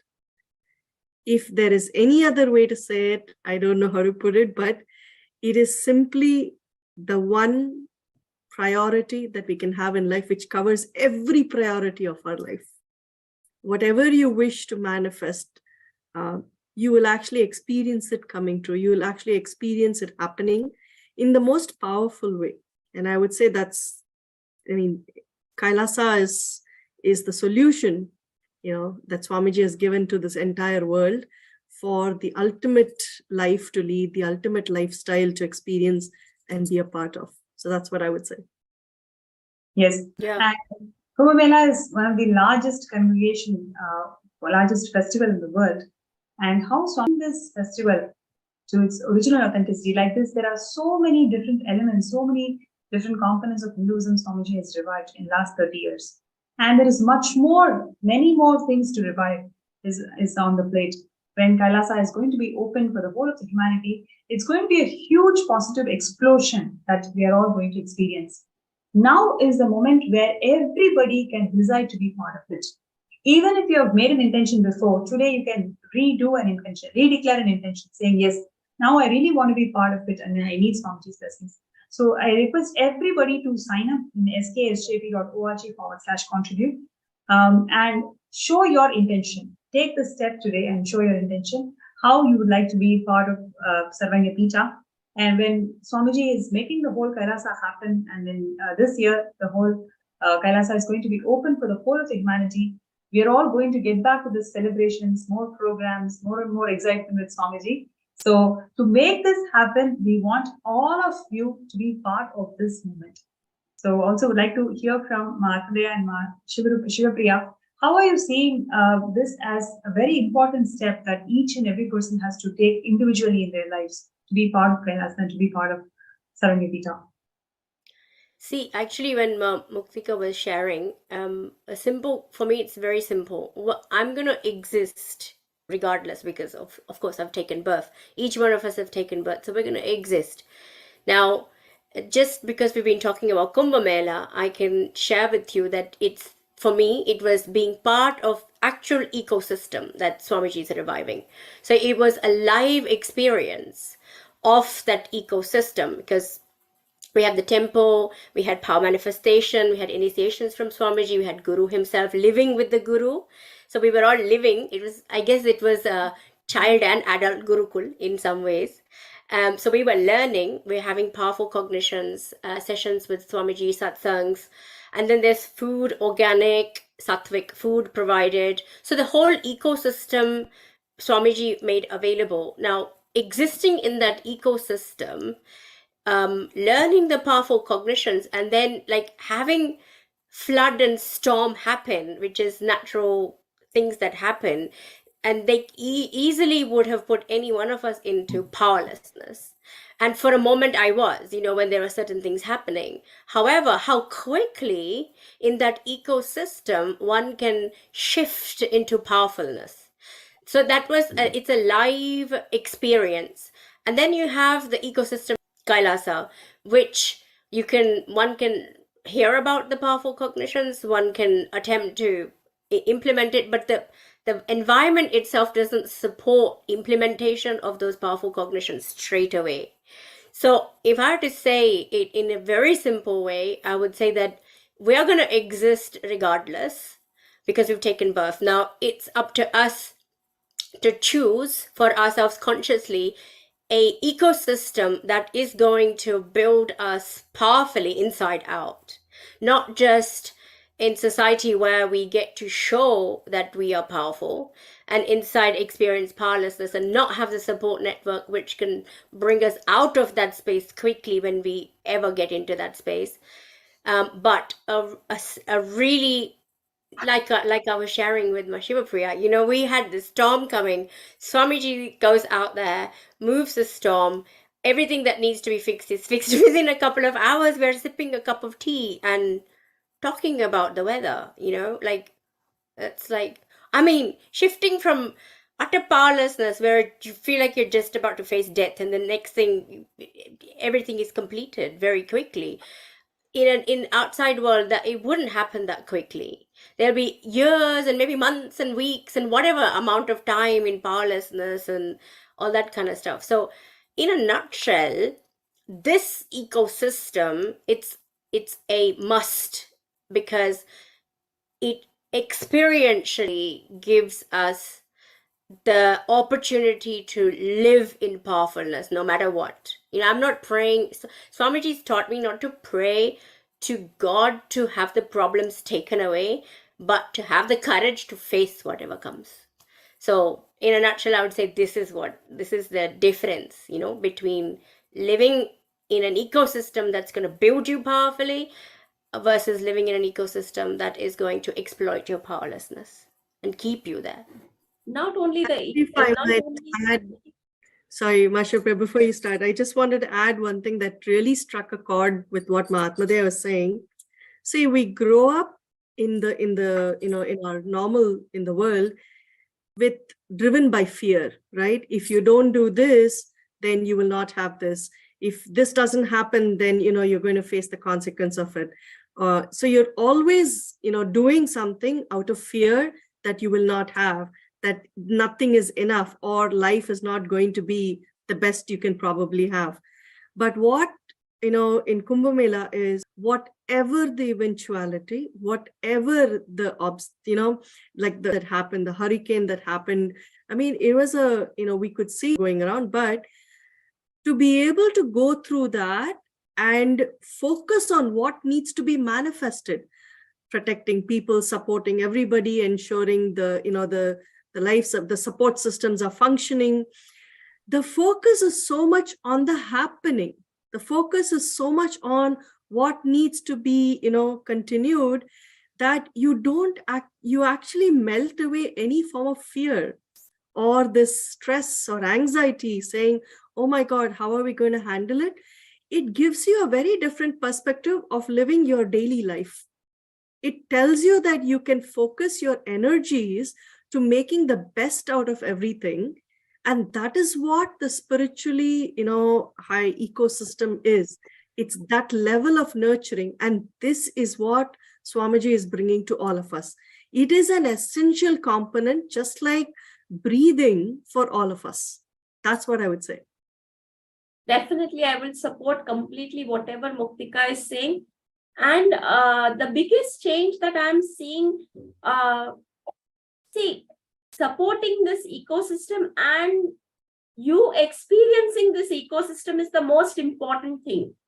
Now, I will give to you an outside world experience. Is I first work the way I want to work. I am not consistently, I'm more on projects. Like if I was doing this project of Annadanam, I was working in the kitchen. Once I come back, I may not go back to the kitchen for a long, long time, to the extent that even my house kitchen, I don't manage at times. But when I'm in the office, what I see is, if I'm executing a new ERP system in the office, now when I'm managing to see that the 200 people, I'm first seeing the human resistance for a change that is happening, which I can see today. This is because of Swamiji, that you are able to see what people are going through. Now, how do you break it? There is no namaskar without chamatkar. So literally with third eye, when you catch them doing the wrong things and trying to break through the system, they feel, this lady who does not sit every day in the office and who does not know what is civil engineering, how will she execute the system? That is the time when you show them that these are the qualities which are with me because of this person, because of Swamiji. And I'm telling you, this is the point where you will see the inner awakening, the third eye awakening literally living through you. This is the point where you can enter any department and you can just barge through things only not because you are having the knowledge, but because you are equipped with third eye awakening. When you are an SJP, your commitment level changes to support this ecosystem. When you are an SJP, your whole view, why you want this ecosystem to expand changes. And you will be able to exhibit it to the extent where people literally feel, wow, what is this happening? To the extent where you can show them that this mistake that you have done is not a sin or it's not a crime, but the mistake done and to find the mistake and to correct this is most important. Especially when you are not from their department, and if you can show these flaws and you can show, and I very clearly say this is happening because the person who runs this company has very clearly said that don't think you are working for the Tulis or the owners of this company. This is my company. This is the kind of care that he takes for us. This is the commitment that he has given to us. That is why it is so important to support this ecosystem. That is why it is so important that you be the SJP to experience a lifestyle which is completely different. This is, and it is to be experienced. It will not come in words. It will not come. It is an experience to be an SJP. It is not a sudden change that you will suddenly get a lot of money or suddenly you will experience a lot of luxury. These are part and parcel. This will come your way. But the most important thing is you will be able to command your life and the surrounding beautifully in a much better way, beyond your comprehension, without you knowing that you are going to have the breakthrough. It will just happen. The paths will just open. Not that if you are not an SJP, it will not happen. It will definitely happen if you are a devotee of Swami Paramahamsa Nithyananda. But it will happen to the dimensions, and you are supporting the whole system when you are an SJP. You are on a different plane when you are on an SJP level. You are holding and wanting to hold the Hindu Dharma to a next level. That is why you have to be the SJP, because the command in your language when you are speaking for Hinduism will be totally different when you are an SJP. You have stood up for Hinduism. That is why you have to stand up for SJP. This is my only request. Come, be a part of SJP and experience what it is to be an SJP. So with this, I will end here from my end. Yes, Ma Pranapriya, you can continue now. Yes, thank you so much for sharing that. And like you beautifully shared, right, the clarity and the confidence and the purpose, higher vision for life, simply you'll start manifesting moment you say yes to the Sarvanya Pita. So I'm sure many of us have been thinking about it, and you don't know what are the next step, how to go about it. The intention is there, but I don't know how I'm going to manifest it. First thing is sign up and start your journey today. Take a small step, and everything starts with you saying yes to it. Actually, and in this panel already, a couple of them are SJPs, and many people. If you go and connect to each person, they would have amazing stories. Just as their journey of SJP itself is a beautiful thing to learn about. Like it's not like it happened in a day or anything, but rather how Swamiji works on each being to mold that being and then empower the being to become an SJP. It's a journey by itself. It's a spiritual journey by itself. So I invite all the participants and viewers to take a few minutes to start this journey. Only when you start this journey, you will see the immense support system that you have, the way Swamiji holds your being. Every single Sarvanya Jaman always says this. They just feel the intense presence of Swamiji. Whenever they want, he's just there. So this amount of strength that you can radiate is something phenomenal, which everybody has to manifest it. So I request everybody to sign up and take a step towards it. And this step that you're taking today will definitely be rewarding, and you're going to be part of the history, reminding all the participants about what Swamiji shared in Jayanti. Being the founding fathers of Kailasa, is something which nobody can miss.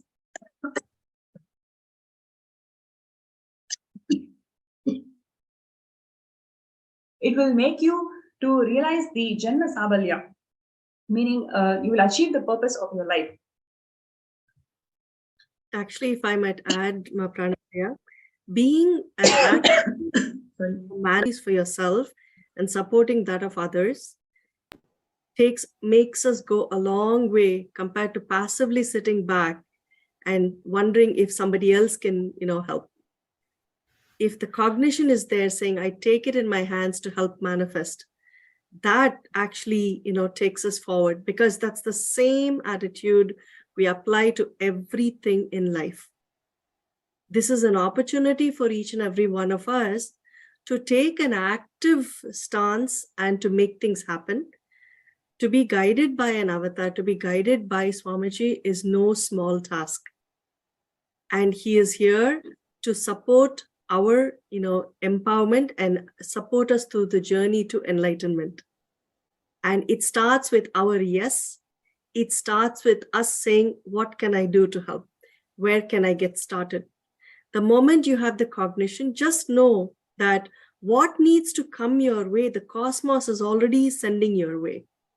All you need to do is put yourself and allow the manifestation to happen. That's how beautiful the journey is, and that is how empowering it is to understand what is needed for this world. A juncture in the world where we need every one of us to stand up and take an active stance. And this is our opportunity to do that. Supporting Kailasa and being there, is the most beautiful thing I think is going to happen for us this year. I feel we are not only supporting Kailasha. Ma, when we are contributing, we are supporting ourselves first. Because first thing is, we are getting out of the limited cognition that we can only do this much. The figures that are put, we feel are far beyond our reach. But the moment you start the journey, first thing will happen is the limited cognition drops. You have a new goal to achieve. And I tell you, you are actually not achieving the goal. The goal is happening on its own once the journey starts. Because see, if you think you can manifest that money, please be rest assured, this is Bhagwan's gift that he is passing it through you and you are feeling you are giving it to him or to Mahakailasha. You think Bhagwan cannot manifest? If I call him a Bhagwan, he can manifest all that he wants. He does not need us to manifest anything. Please be very clear. It is just that he is allowing you to be the instrument to give the funds through your hands, to give you the opportunity to be the part and party of this Mahakailasha, to support and get your enlightenment. This is a mission only for you to be enlightened. He does not want to prove he is Paramhamsa Nithyananda. Here he is to prove that we all are Paramhamsa Nithyananda. So most important is, please be very clear, it is not that you can fund Kailasha or Mahakailasha. It is that you are given an opportunity to break your limited cognitions, to jump into this higher cognition. And imagine if you can create this well, or you feel you can create this well, imagine you can break so many other cognitions which are limited, because everything in our material life is related to wealth.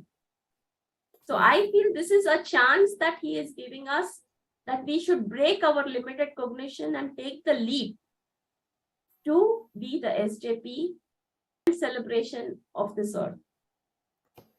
It's a collective infrastructure, right? Because in society, this wherever we are, wherever people gather, there is an infrastructure, right? So there is a way, like a food lifestyle, clothing lifestyle, etc. Anywhere we go, even outside, where outside of Kailasa, there is infrastructure, whether it's public transport, whatever that infrastructure is. That infrastructure does not support the potential, the highest potential of humanity. Whereas Swamiji has given us the vision, the complete structure, the infrastructure that we can build collectively, not just for ourselves, but the future generations as well. Yes. Right? So the quality of life that we live, where we are empowered rather than exploited and kept in powerlessness. So we are anyways contributing towards the societal infrastructure, because we pay taxes, we pay to, the clothing that we buy, we pay towards that, we pay towards the public transport, whatever. It's the infrastructure that is already built, the roads, etc. Right? So when you drive, you have to pay for road tax. Even if you have a television at home, you have to pay for that, etc., etc. So for everything there is payment, and that payment is building that infrastructure which is going to keep not only us but also all of the future generation in powerlessness. It does not have the intellect or intelligence to shift. So this infrastructure that Swamiji has given us the vision for, it is time for us to actually start working and contributing towards that, so that is built collectively, because it's for all of us together. So that's one thing I wanted to add, because the quality of living, the number of years that we're going to live on planet Earth, the quality of that living where we're really alive is much, much more higher than, the kind of, what is it, that kind of coma state that we normally, the deluded state that we are normally kept in because of the food we eat, because of the other content that we consume outside of Kailasa, that keeps us in that mediocre and less than mediocre life. Whereas the quality of living is far greater in the infrastructure that Swamiji has given us as a vision. Also, I would like to say, we all have read stories of inspiring stories of people who have made wealth, like the rich dad, poor dad, and the Reliance story of how from a cycle he was selling clothes to he has become a multi-billionaire tycoon. But these stories are for, we feel we should get inspired. But when Swamiji is giving us a much, much, much higher goal of inspiring, of creating a country which is going to go ahead for generations together, that goal we do not want. And again, he is making all of us into a state of reliance, that from a cycle, he wants us all to become billionaires so that we can contribute for this country. He wants to break our limited cognitions. And this, I'm still telling you, SJP, to be an SJP is only your personal growth. That is my experience. And I promise you that when he holds your hand, the moment you take the decision to be an SJP, you will not be manifesting that. Wealth will get manifested through you. He makes you the reliance, everybody the reliance, but not to buy the huge gold cars and huge houses, but to build the Mahakailasha for the generations to come, where the ecosystem for Hinduism is going to be alive, where you, the way you talk, the way you walk, the way you live will be exhibited in our coming generations also, where they will be proud to wear the Rudraksh, where they will be proud to put on the Kumkum without feeling ashamed that they are Hindus. So if you want the future generations to live this ecosystem, we all have to stand up just with a commitment that yes, we will be the SJPs.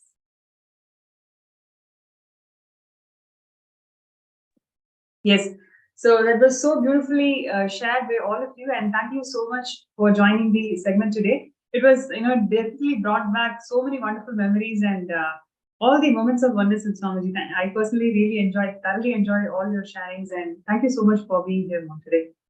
And to all the viewers and participants, once again, I'd like to reiterate that this is a lifetime opportunity for all of us to be part of the mission when Paramashivam himself has descended, and he's creating this grand narrative for the Sanatana Hindu Dharma, and it is happening now. Right now it's happening. It is the best thing that we can do to ourselves and the planet Earth by being part of Sarvapita. So you can sign up yourself in skshjp.org/contribute. And next we will be having the preparation into the Darshan of Supreme Pontiff of Hinduism, Swamiji, manifesting as Kalabhairava Murthy. So let us get ready and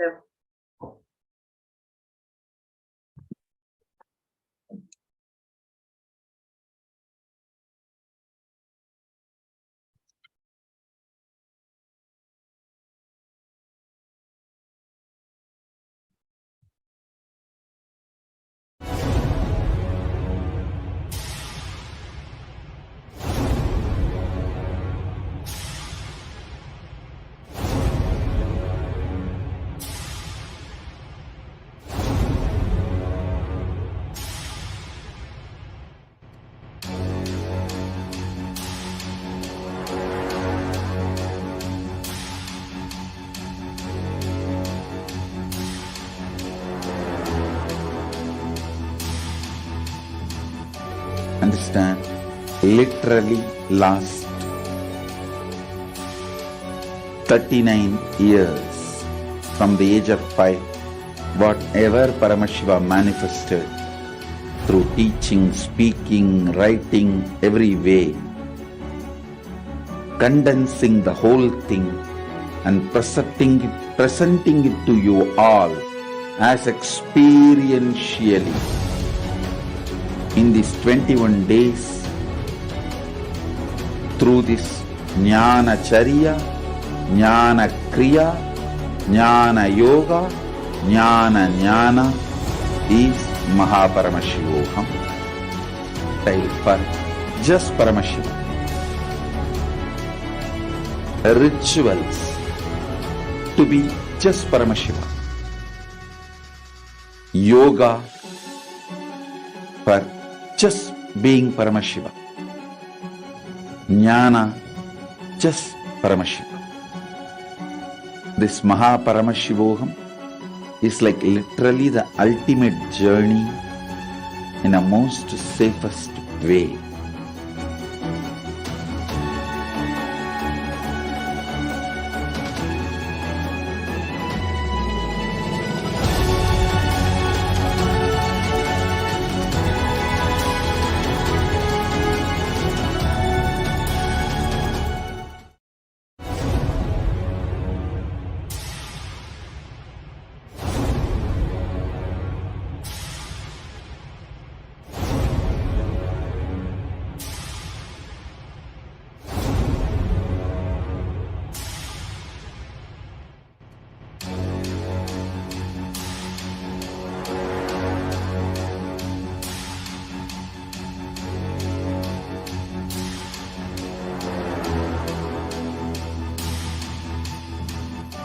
Understand, literally last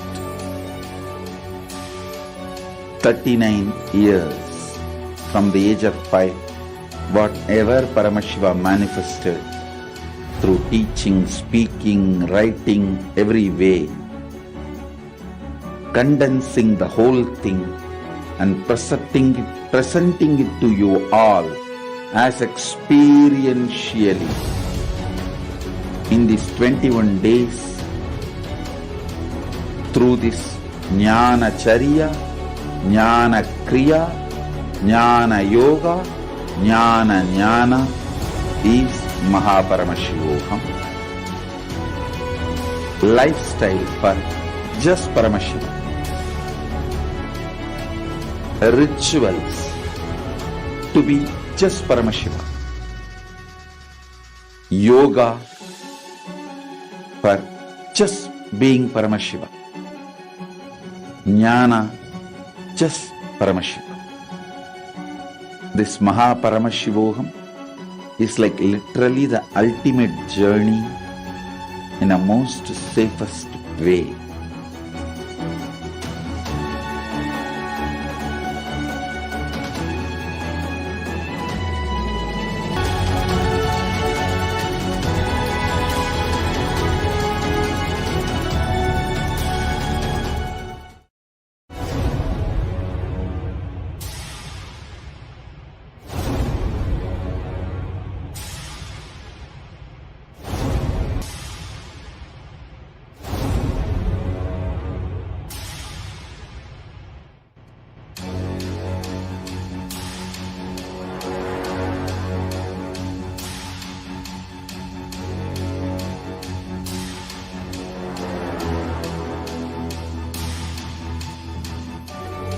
Understand? Literally last 39 years from the age of 5, whatever Paramashiva manifested through teaching, speaking, writing, every way, condensing the whole thing and presenting it to you all as experientially in these 21 days through this Jnana Charya, Jnana Kriya, Jnana Yoga, Jnana Jnana is Paramashivam. Lifestyle for just Paramashiva. Rituals to be just Paramashiva. Yoga for just being Paramashiva. Jnana just Paramashiva. This Paramashivoham is like literally the ultimate journey in a most safest way.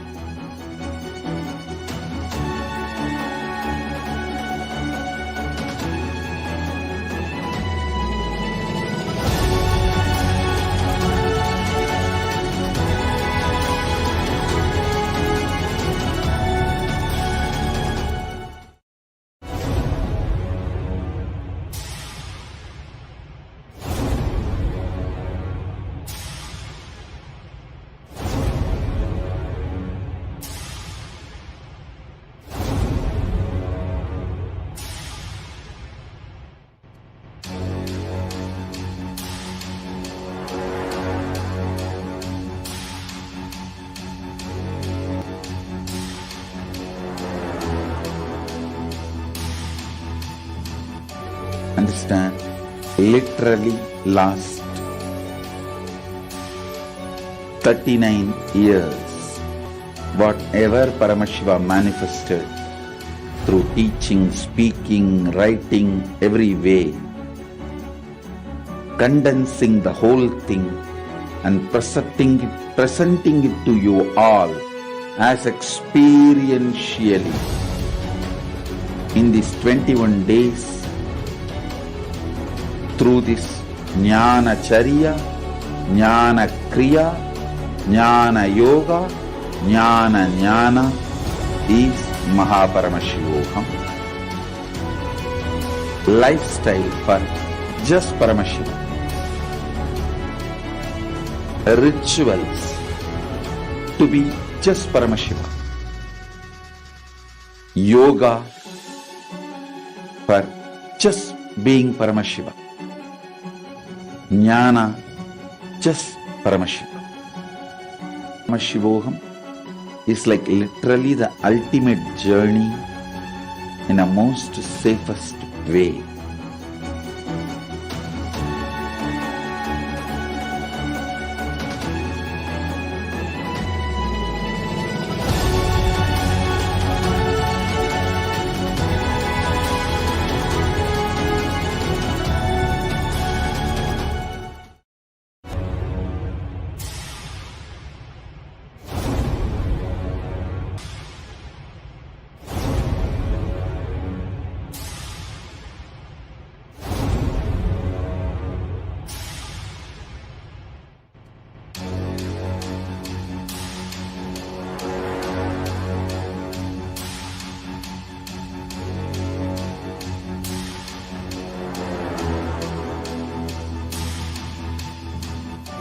Understand?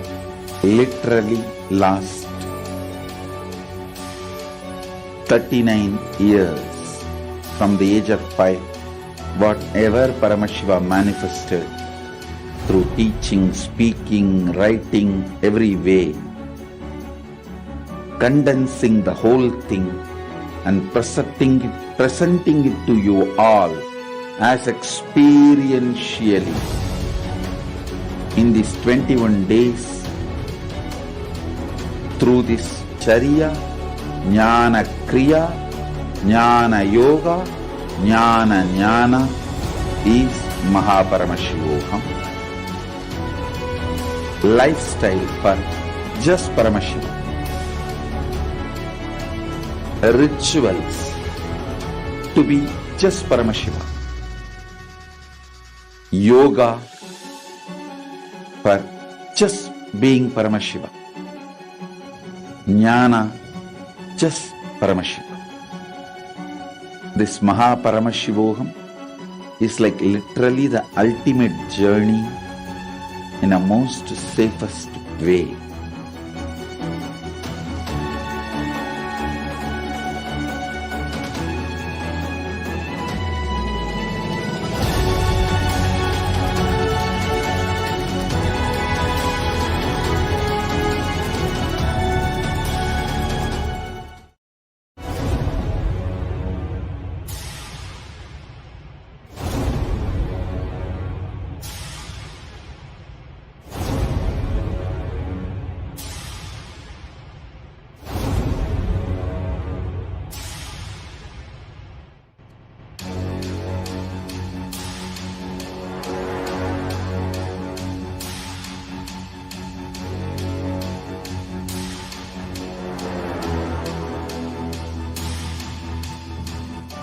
Understand, literally last 39 years from the age of 5, whatever Paramashiva manifested through teaching, speaking, writing, every way, condensing the whole thing and presenting it to you all as experientially in these 21 days through this Jnana Charya, Jnana Kriya, Jnana Yoga, Jnana is Paramashivoham. Lifestyle for just Paramashivam. Rituals to be just Paramashivam. Yoga for just being Paramashivam. Jnana just Paramashivam. This Paramashivoham is like literally the ultimate journey in a most safest way.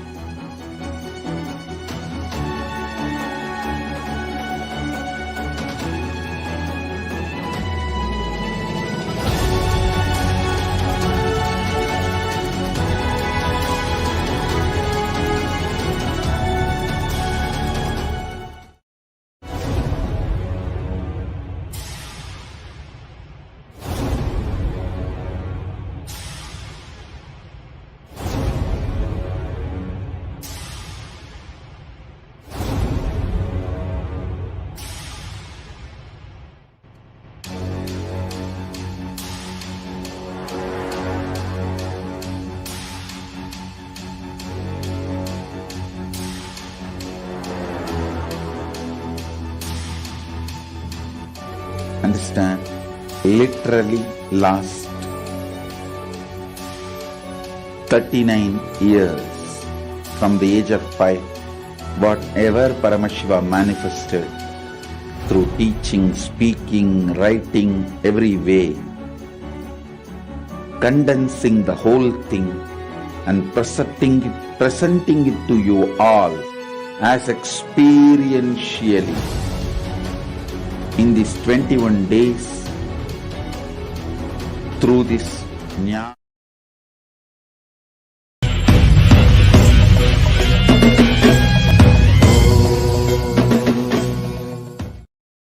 I have incorporated this Kailasa, nation without borders. Kailasa, nation without borders. In a way I can say whole universe is the Kailasa.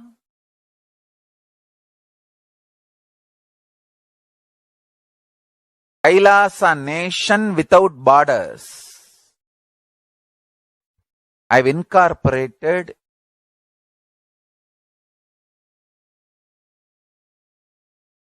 in multiple countries.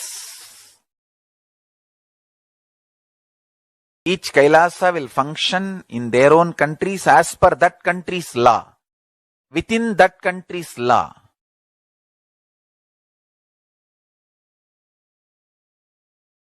Understand? The Kailasa is revived to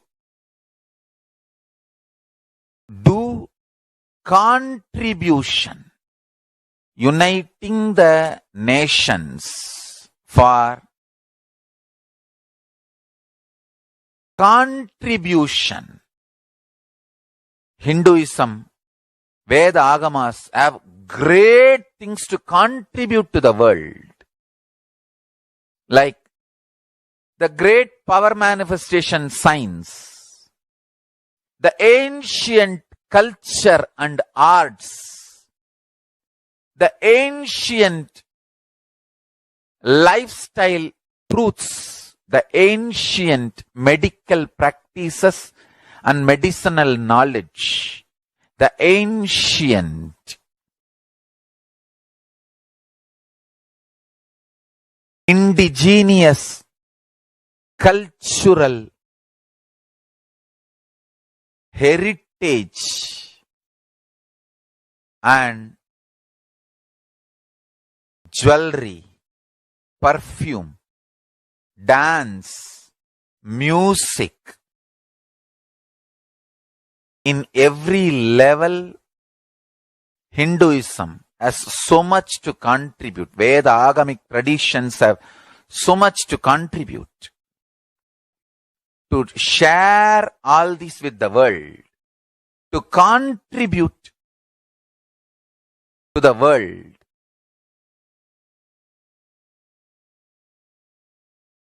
Hindus need to tell the world what they are contributing in every level. The brand of Hinduism itself is enriching and empowering and enlightening. Hinduism is all about enlightening the world.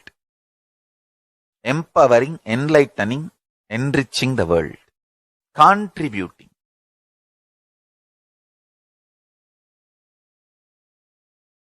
That is our spiritual life. That is our spiritual strength. That is our spiritual core principle. O humanity, I request you with folded hands, some one corner of the world, if you just give me few hundred acres, I will keep this whole science alive. Leave it for the whole humanity freely. Fortunately, Paramashiva has given me the power to decode all this Hindu medicinal system, Hindu judiciary system, Hindu social law and order system, Hindu power manifestation system, Hindu mental sciences system, Hindu yogic sciences, the sciences of Hindu biology, Hindu physics, Hindu psychology, Hindu physiology, Hindu chemistry, all this Paramashiva has given me the power to decode. Whatever the remaining scriptures are available with the humanity, Paramashiva has blessed me, and I have collected, not only I have collected and organized, I can decode. This whole science can be kept alive in any one corner of the world. Just few hundred acres are given for me to live peacefully and exist peacefully. I can store this whole thing alive and contribute it to humanity. Humanity can become better and better and better. I can make the planet Earth so much better place to live. I am here to contribute, and I will continue to contribute.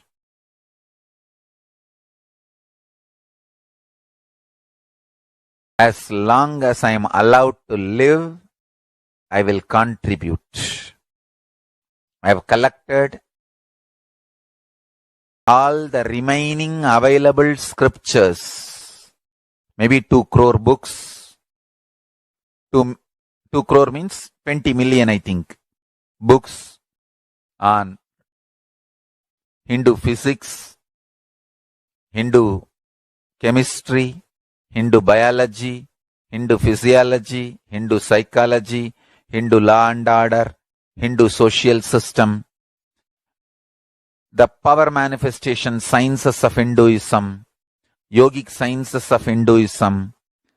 I have collected, and Paramashiva has given me the power to decode. I have decoded and continuing to decode them.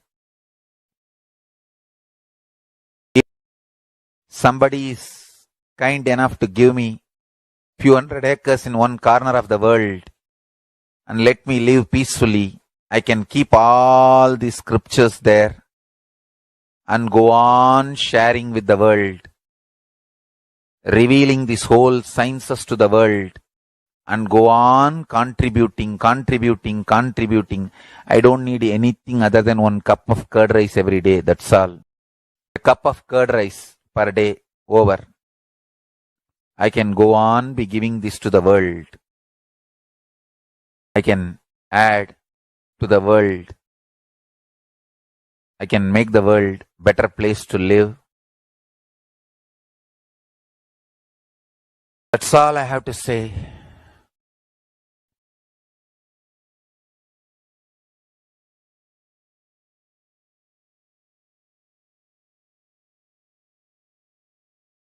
Thousands of medicines are described detail in ancient Siddha and Ayurvedic scriptures. Paramashiva has given me the power to decode them, read them, and properly translate and map them to the modern day human language. And I am ready to work 20 hours a day.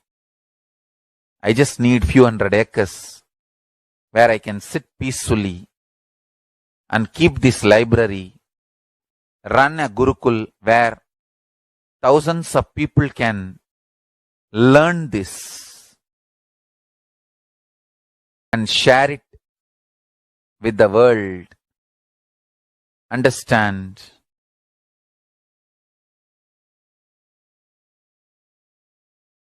I am only interested in contributing.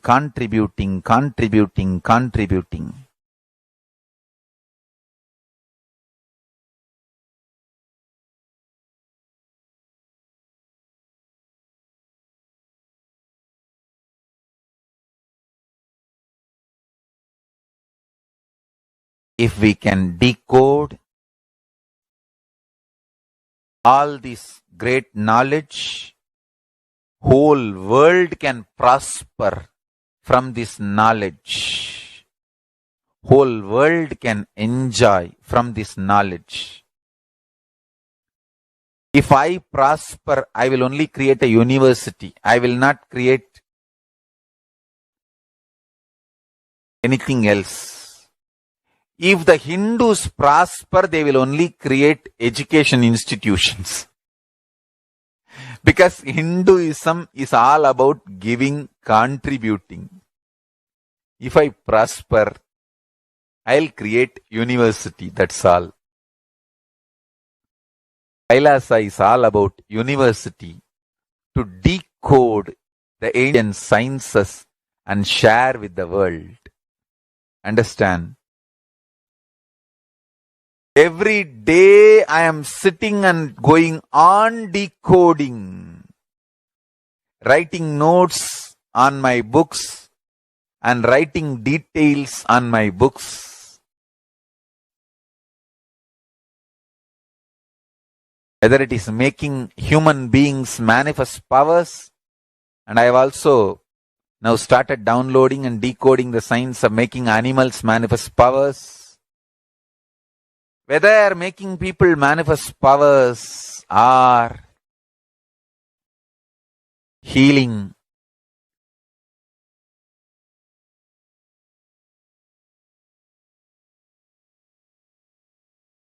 In every level, life is all about contribution, contribution, contribution.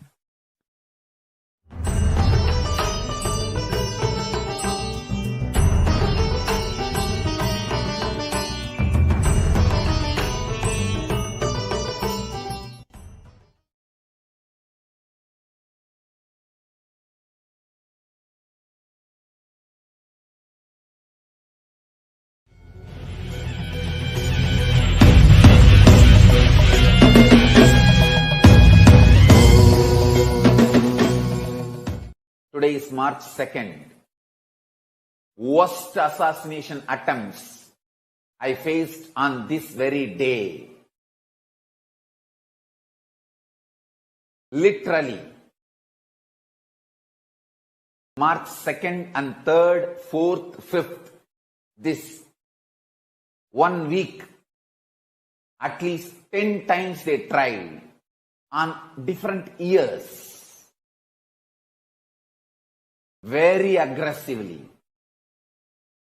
There were small attacks, but some of the very aggressive, very inside my room, ashram, tapovan, kutia, and putting the petrol. That kind of a sure shot methods they tried. By the grace of Paramashiva, protection of Mahabhairava, I am still alive.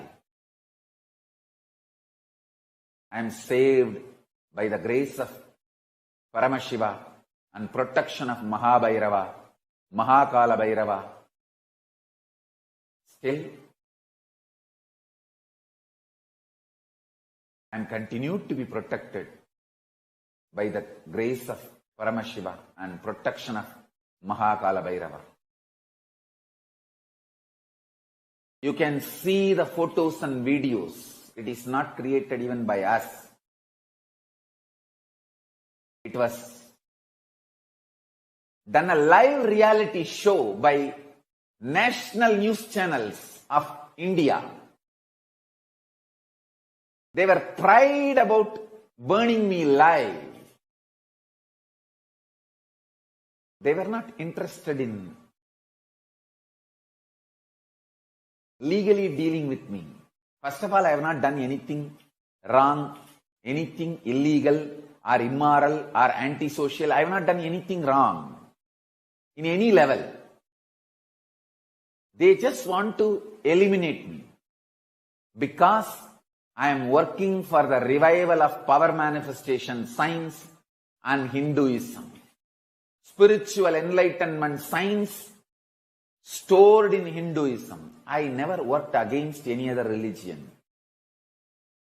I never spoke against any religion. I just started working to revive Hinduism. That's all. I have faced so much aggression, terrorist attacks on me, assassination attempts, lawfare,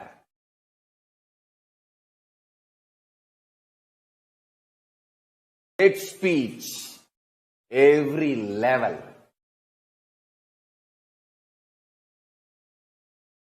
Today I am here by the grace of Paramashiva, with the protection of Mahakala Bhairava, to declare the victory of Parati, victory of Paramashiva, victory of Mahakala Bhairava. By the grace of Paramashiva, with the protection of Mahakala Bhairava, we won in this whole war imposed on us.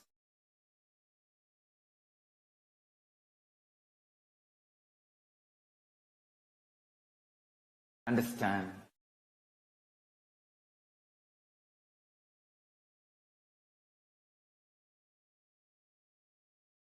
I have not become violent because violence was forced on me. I have not decided to lose my goodness because of the bad people entering into my life. No. I said very clearly, I will continue to retain my goodness. I will only tell the whole world what all has been done to me and Sri Kailasa. Understand? This Kailasa, revival of enlightenment civilization, is not started 2 years before or 3 years before. It is hereditary, handed over to me by my gurus. I have started actively doing it. That is why I have been attacked. I have started actively doing it. I have started legally doing it. I have started doing it in a foolproof way. I have started telling the world the persecution Hindus are going through. I have started telling the world the non-violent tradition of Hindus. Because of non-violent tradition, how they are being tortured, killed, attacked. Hate speech is done against them, and they also withdrew from life and got into inactivism, helplessness, did not reach out to the world to tell the right narrative, the truths, facts.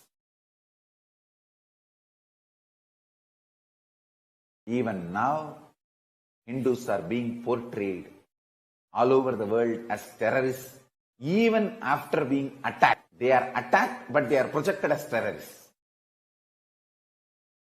They are killed, but they are projected as aggressors. Because we did not tell the world, in the name of non-violence and tyaga, we became inactive. Ahimsa, non-violence, should be practiced actively, should be told to the world with the right narrative. How, even after being abused, attacked, hate speech, destroyed, killed, assassination attempts, still we continue to maintain non-violence and ahimsa because we believe in it. We live it. We be and live and believe. We are being, living and believing. Non-violence and ahimsa. We just missed actively enriching the world, reaching out to the world. Sri Kailasa is formed for this purpose of telling the great ideals, non-violence, ahimsa, tyaga, all the great human values lived, practiced, be, lived, believed, be, lived, believed by Hindus actively to the whole world. Hindus need only one thing: actively enriching. You should have worked on all the mass communication infrastructures and reached out to the world through entertainment industry, through the mass communication methodologies, to mass media methods, and to the United Nations, and to every human rights organization, and to the whole world, how non-violent we are, and why we believe in ahimsa, non-violence, all these great principles. Actively enriching, organized way enriching should have been done, which Hindus missed. Sri Kailasa is created, revived for that purpose. Sri Kailasa is age-old nation. age-old enlightened civilization. I am only reviving it. I am not creating it. I am reviving it.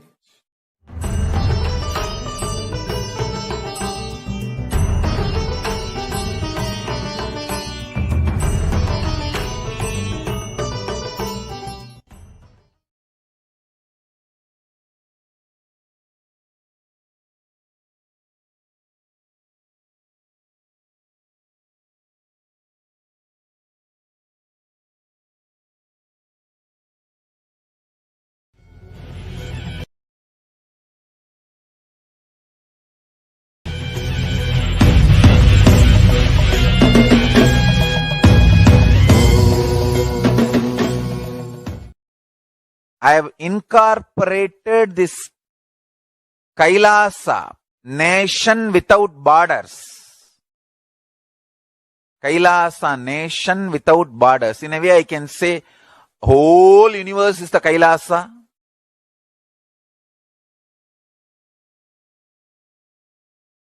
Kailasa, nation without borders.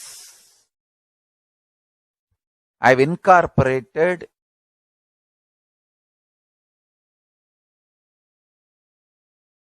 in multiple countries. Each Kailasa will function in their own countries as per that country's law, within that country's law.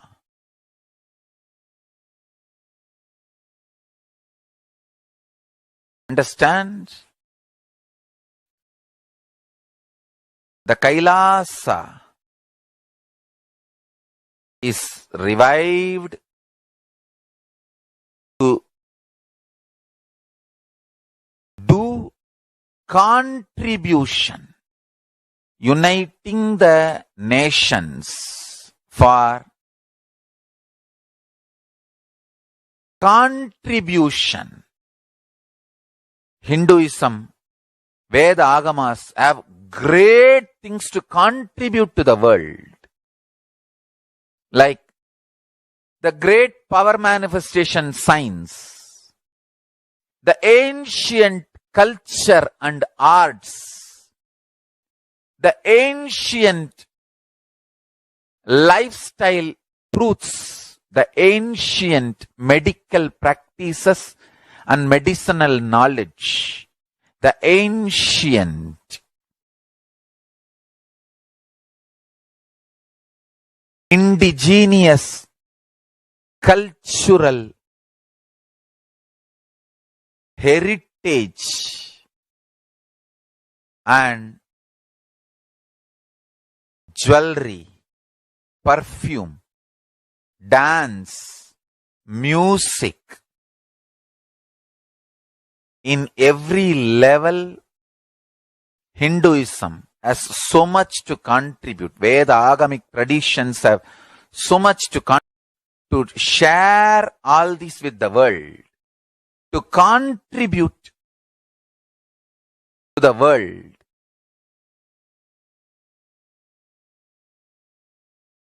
Hindus need to tell the world what they are contributing in every level. The brand of Hinduism itself is enriching and empowering and enlightening. Hinduism is all about enlightening the world. Empowering, enlightening, enriching the world. Contributing.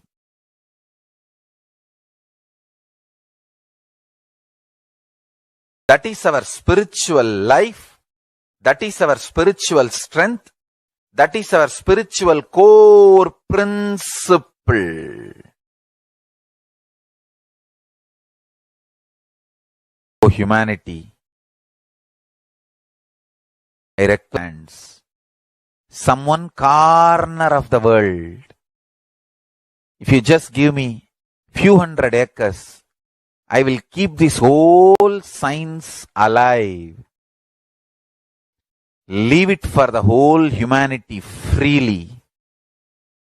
Fortunately, Paramashiva has given me the power to decode all this Hindu medicinal system, Hindu judiciary system, Hindu social law and order system, Hindu power manifestation system, Hindu mental sciences system, Hindu yogic sciences, the sciences of Hindu biology, Hindu physics, Hindu psychology, Hindu physiology, Hindu chemistry, all this Paramashiva has given me the power to decode. Whatever the remaining scriptures are available with the humanity, Paramashiva has blessed me, and I have collected. Not only I have collected and organized, I can decode. This whole science can be kept alive in any one corner of the world. Just few hundred acres are given for me to live peacefully and exist peacefully. I can store this whole thing alive and contribute it to humanity. Humanity can become better and better and better. I can make the planet Earth so much better place to live. I am here to contribute, and I will continue to contribute.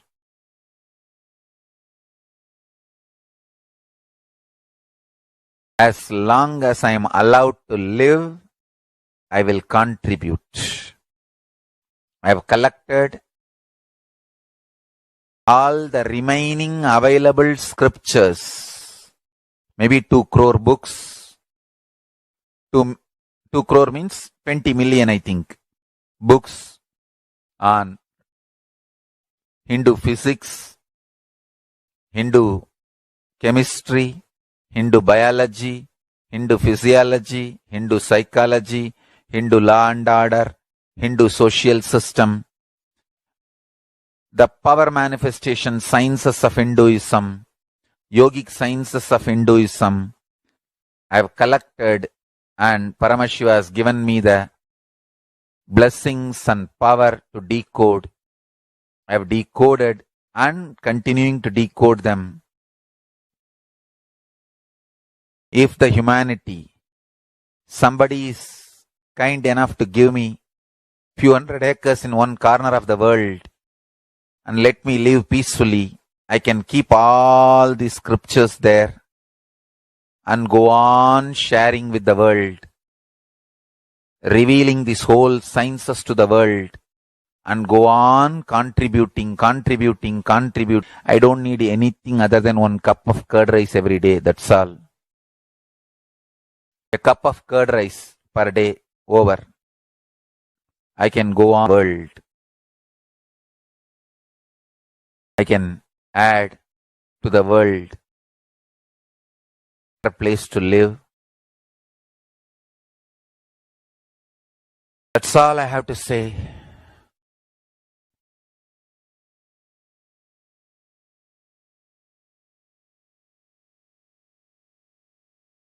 Thousands of medicines are described detail in ancient Siddha and Ayurvedic scriptures.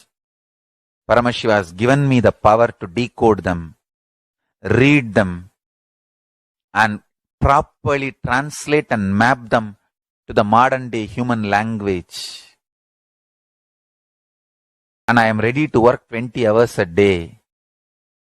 I just need few hundred acres where I can sit peacefully and keep this library, run a Gurukul where thousands of people can learn this and share it with the world.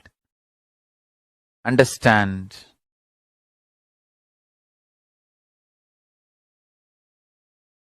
I am only interested in contributing.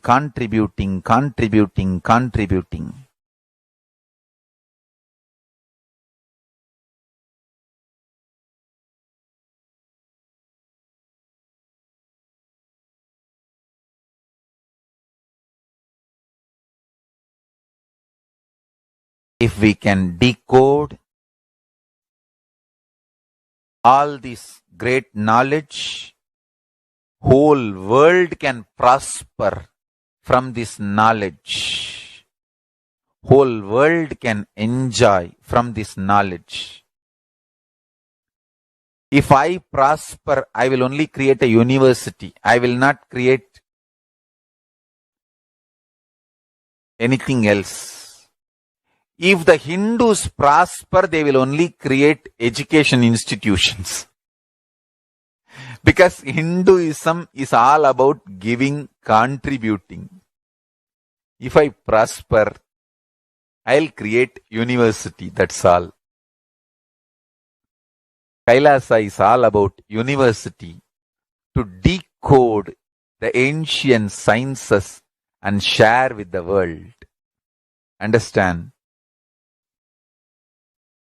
Every day I am sitting and going on decoding, writing notes on my books and writing details on my books. Whether it is making human beings manifest powers, and I have also now started downloading and decoding the science of making animals manifest powers. Whether making people manifest powers or healing,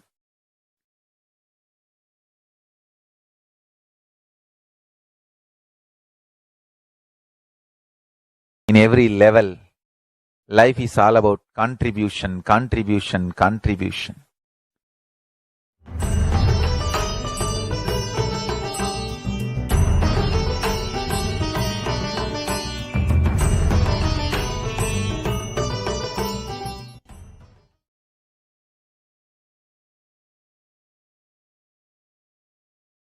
Many people asked me, Swamiji, why did you leave such a huge empire you built in India and sitting somewhere in one corner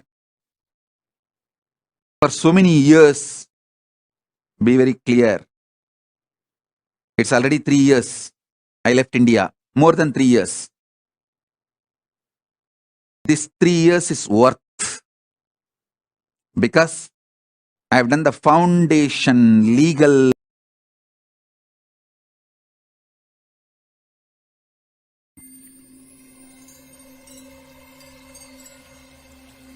I welcome you all with my love and respect. Let you all open your three eyes. Om Nithyananda Paramashivam.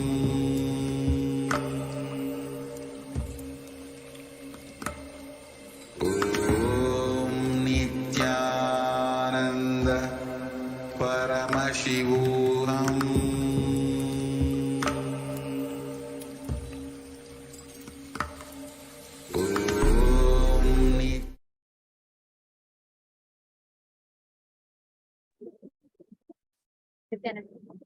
All the participants that are there sitting with us. We had a very, very beautiful sharing from the House of Representatives who came and shared their personal eyewitness testimonials of how they enjoyed the Kumbh Mela.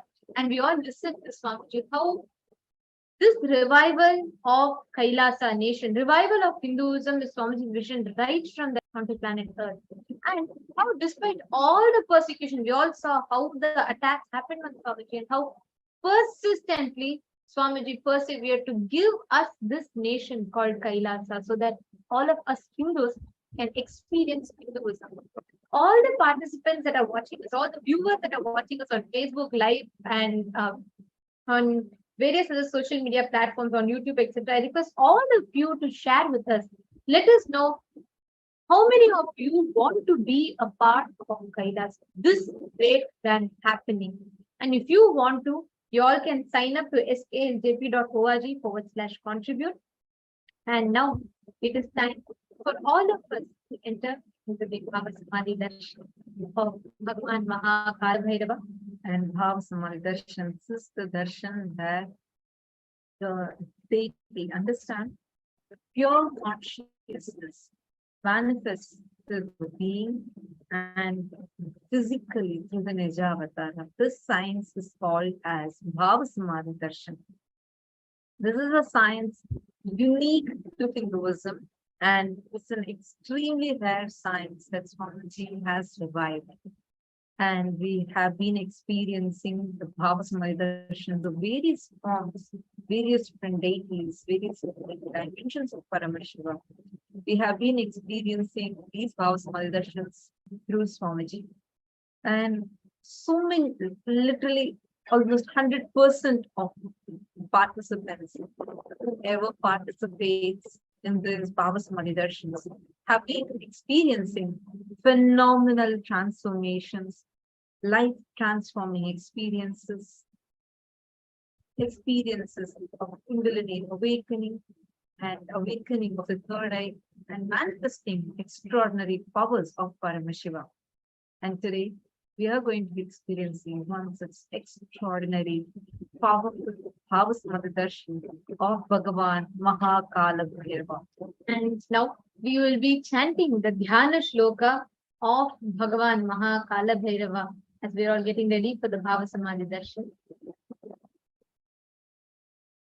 So, as all of us are going to be receiving this Bhava Samadhi Darshan, when you sit there with the Sankalpa in whatever is your intention to manifest, just by sitting in the presence of the avatar, through the science of Shaktini Pada, the quantum entanglement which happens, where the exact activities, the neural activity that happens in the avatar's brain reflects in us, mirrors into us.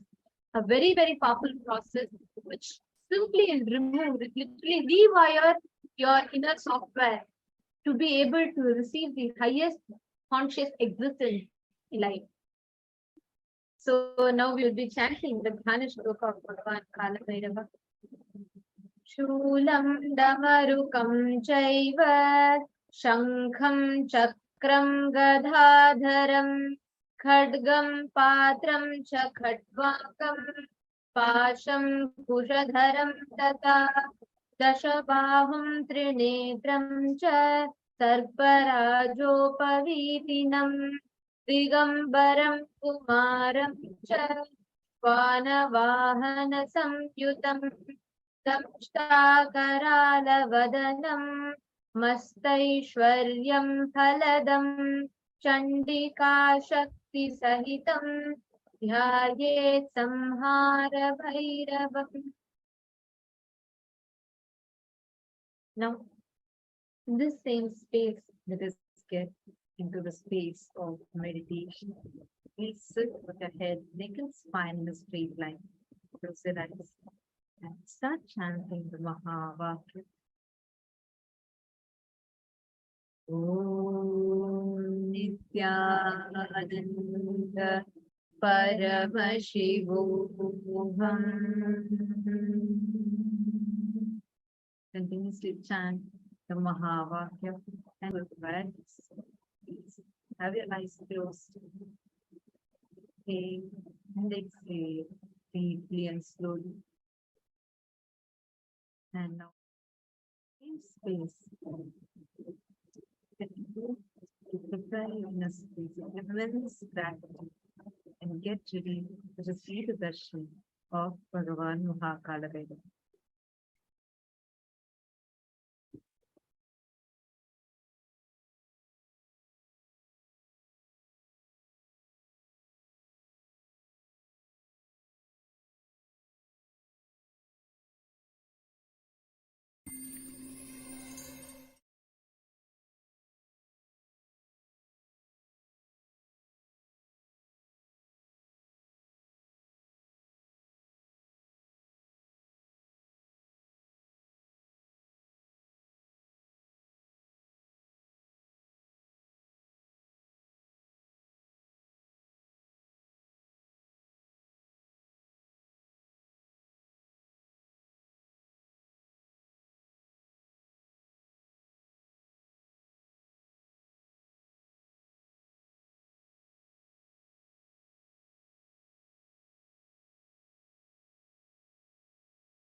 I welcome you all with my love and respect.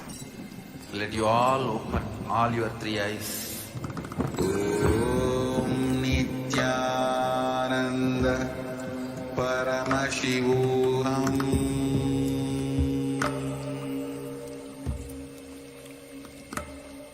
Om Nithyananda Paramashivam.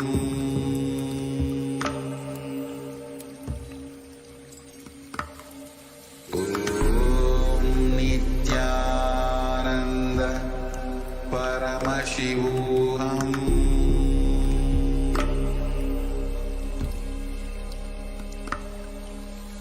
Om Nithyananda Paramashivam. Om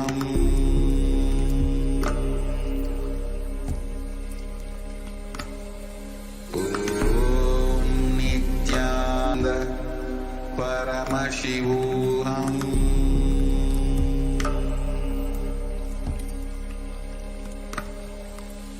Om Nithyananda Paramashivam.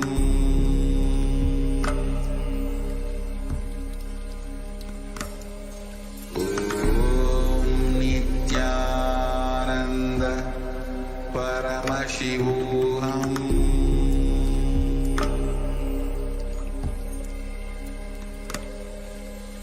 Om Nithyananda Paramashivam.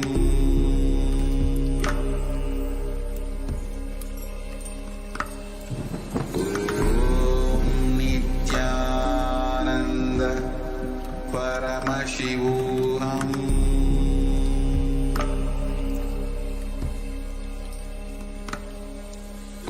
Om Nithyananda Paramashivam.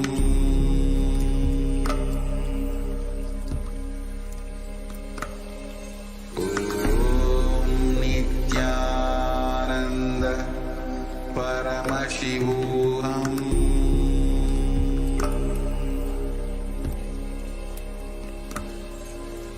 Om Nithyananda Paramashivam.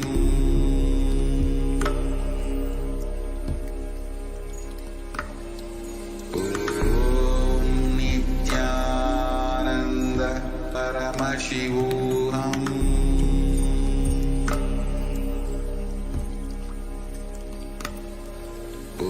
Om Nithyananda Paramashivam.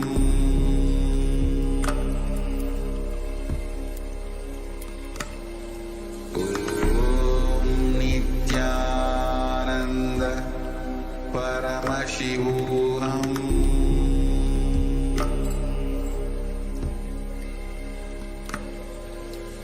Om Nithyananda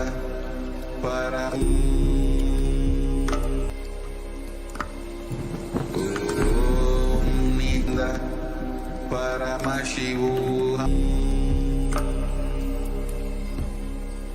Om Nithyananda Paramashivam.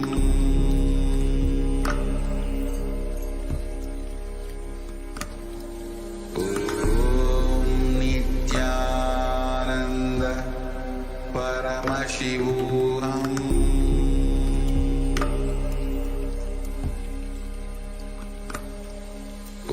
Om Nithyananda Paramashivam.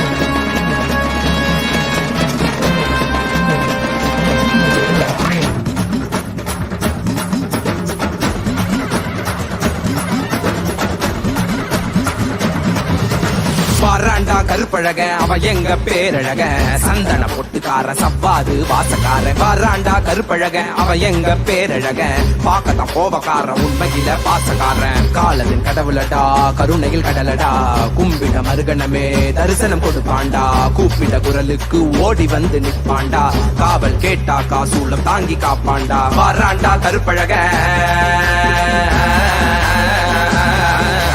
வராண்டா கருப்பழக அவ எங்க பேரழக சந்தன பொட்டுக்கார சவ்வாது வாசக்கார வராண்டா கருப்பழக அவ எங்க பேரழக பாக்கத்தான் கோபக்கார உண்மையில பாசக்காரன்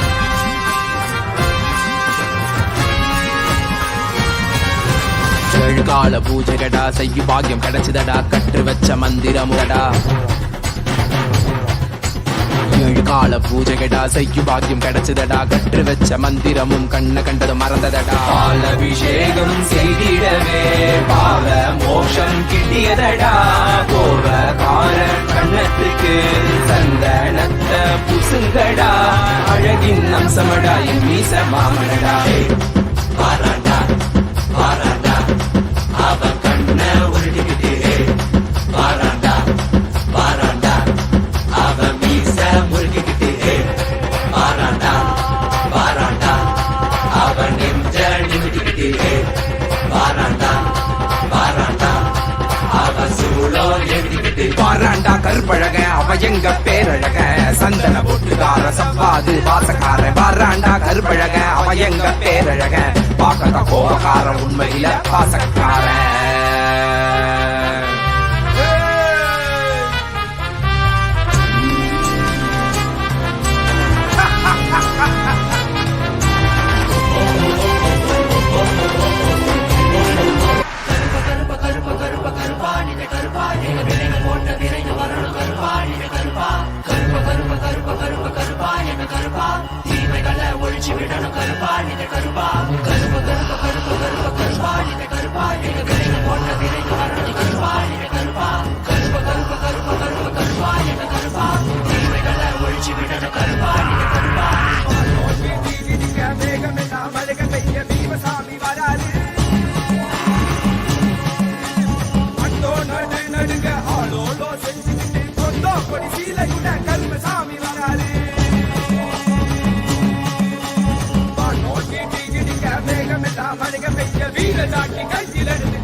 கோடிக்கணக்கான மக்களை எல்லாம் மகா பரமசிவ நிலைய உணர வைக்க அந்த 18ஆம் படி கருப்பு பாம்பு காட்டுக்குள்ள காலபைரவனா குடிபுகுந்து கலிகால பூமிய கைலாயமா மாத்த வந்திருக்கோம். அம்மையப்பன் நித்யானந்தன் பூரணம் கொண்டு வந்த அழக பாடிடதான் வேண்டுமோ? நித்யானந்தா நித்யானந்தா நித்யானந்தா நித்யானந்தா நித்யானந்தா நித்யானந்தா நித்யானந்தா நித்யானந்தா சட்டக்க விரிச்சு விட்டு போனமா முனாகட்டும், சட்டக்க விரிச்சு விட்டு போனமா முனாகட்டும். கோடாரி முறுக்கு மீச கருப்பா எங்க கருப்பா, எனக்கே உனக்காக தந்தேனையா கருப்பா, எனக்கே உனக்காக தந்தேனையா கருப்பா. கண்டவாள போட்டுக்கிட்டு சங்கிலி மணி மாலை சுத்தி, கண்டமாலை போட்டுக்கிட்டு சங்கிலி மணி மாலை சுத்தி, வெள்ளி சூளம் கையில கருப்பா, பெரிய வெள்ளி சூளம் கையில கருப்பா. எங்க கருப்பா, அழகு கருப்பா, போட்ட கருப்பா, சங்கிலி கருப்பா, விரைவில் வருவாய் எந்த கருப்பா, எந்த கருப்பா வருவாய் குருவாய் அருள்வாய், வருவாய் குருவாய் அருள்வாய் கருப்பா, நீ வருவாய் குருவாய் அருள்வாய் கருப்பா. பசமுடன் ஓடி வந்து நேசமாக அருள தந்து நாய் போல பாச காட்டும் கருப்பா, மச்ச குழந்தை போல பாசத்தை காட்டிடுவான். மெச்ச ஒரு அதிகில்ல கருப்பா, உன்னை மெச்ச ஒரு அதிகில்ல கருப்பா, பெரிய கருப்பா. வீச்சருவா வீசுக்கிட்டே வராரு, வெங்க புண்ணி போல இங்கு வீரமாக வராரு. கருப்பா உன்னையே கதியார் வந்தோ கருப்பா. நித்யானந்தா நித்யானந்தா நித்யானந்தா நித்யானந்தா நித்யானந்தா நித்யானந்தா நித்யானந்தா நித்யானந்தா.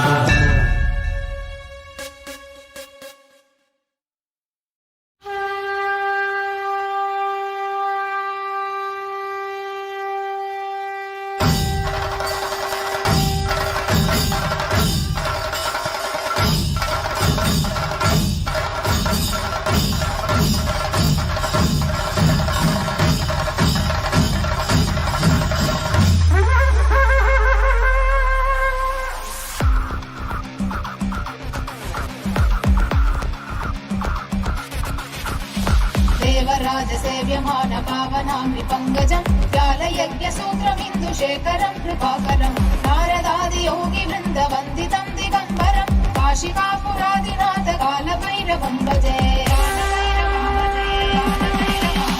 देवराजसेव्यमान पावनाम्रि पङ्कजं व्यालयज्ञसूत्रमिन्दुशेखरं कृपाकरं नारदादियोगिवृन्दवन्दितं दिगम्बरं काशिकापुरादिनाथ कालभैरवं भजे.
विनायकं विशालकीर्तिदायकं काशीवासलोकपुण्यपापशोधकं विभुं नीतिमार्गकोविदं पुरातनं जगत्पतिं काशिकापुरादिनाथ कालभैरवं भजे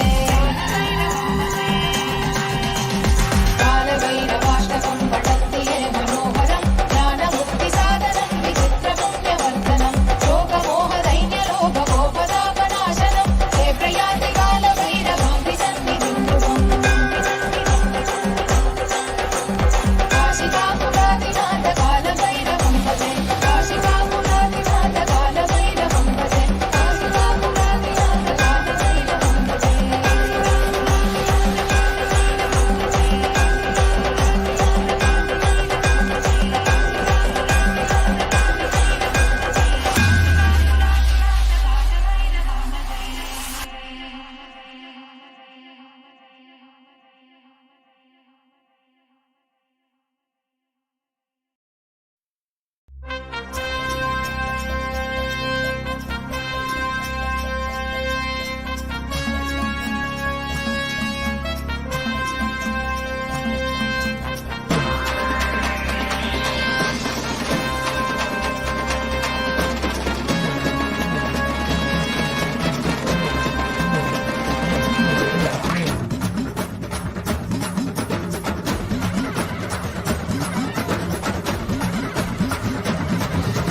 பாராண்டா கருப்பழக அவ எங்க பேரழக சந்தன பொட்டுக்கார சவ்வாது வாசக்கார பாராண்டா கருப்பழக அவ எங்க பேரழக பாக்கத்தான் கோபக்கார உண்மையில பாசக்கார காலத்தின் கடவுளடா கருணையில் கடலடா கும்பிட மருகணமே தரிசனம் கொடுப்பாண்டா கூப்பிட்ட குரலுக்கு ஓடி வந்து நிற்பாண்டா காவல் கேட்டா காசூலம் தாங்கி காப்பாண்டா பாராண்டா கருப்பழக பாராண்டா கருப்பழக அவ எங்க பேரழக சந்தன பொட்டுக்கார சப்பாது வாசக்கார பாராண்டா கருப்பழக அவ எங்க பேரழக பாக்கத்தான் கோபக்கார உண்மையில பாசக்காரன்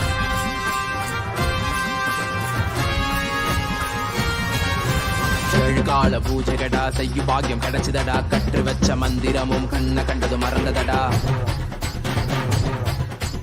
ஏழுகால பூஜைகடா செய்யும் பாக்கியம் கிடைச்சதடா கற்று வச்ச மந்திரமும் கண்ண கண்டது மறந்ததடா பாலபிஷேகம் செய்திடவே அவ மோட்சம் கிட்டியதடா கோபக்கார கண்ணத்து நத்த புசுங்கடா அழகின் அம்சமடா என் மீச மாமனடா பாராண்டா பாராண்டா அவ கண்ண உருட்டிக்கிட்டே பாராண்டா பாராண்டா அவ மீச முறுக்கிக்கிட்டே பாராண்டா பாராண்டா அவ நெஞ்ச நிமிட்டிக்கிட்டே பாராண்டா பாராண்டா அவ சூழோ எழுதிக்கிட்டு பாராண்டா கருப்பழக அவ எங்க பேரழக சந்தன பொட்டுக்கார சப்பாது வாசக்கார பாராண்டா கருப்பழக அவ எங்க பேரழக பாக்கத்தா கோபக்கார உண்மையில பாசக்கார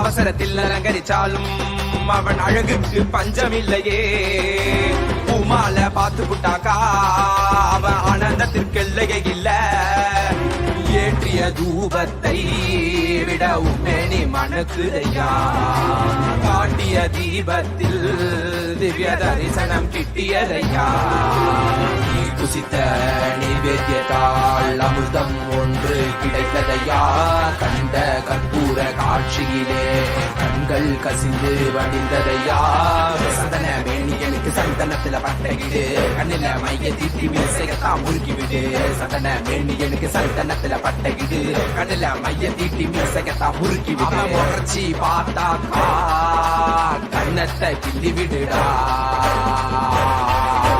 பாராண்டா கருப்பழக அப்ப எங்க பேரழக சந்தன பொட்டுக்கார சப்பாது பாசக்கார பாராண்டா கருப்பழக அவ எங்க பேபக்கார உண்மையில பாசக்கார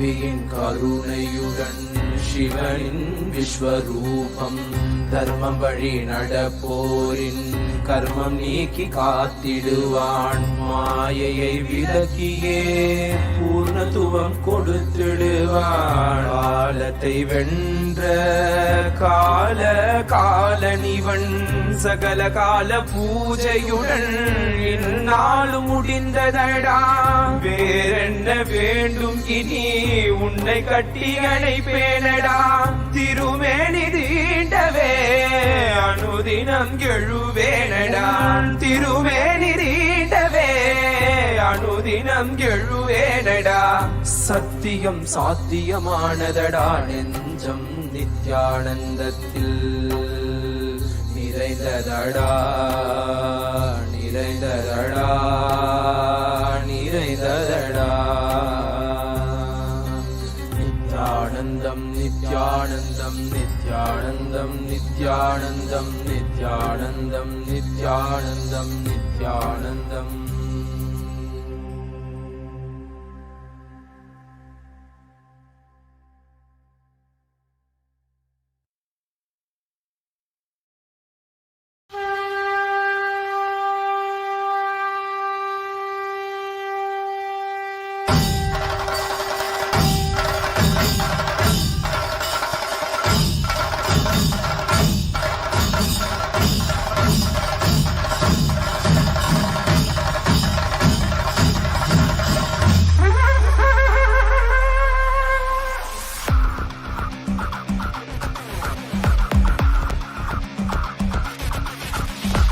देवराजसेव्यमान पावनामृपङ्कजं व्यालयज्ञसूत्रमिन्दुशेखरं कृपाकरं नारदादियोगिवृन्दवन्दितं दिगम्बरं काशिकापुरादिनाथ कालभैरवं भजे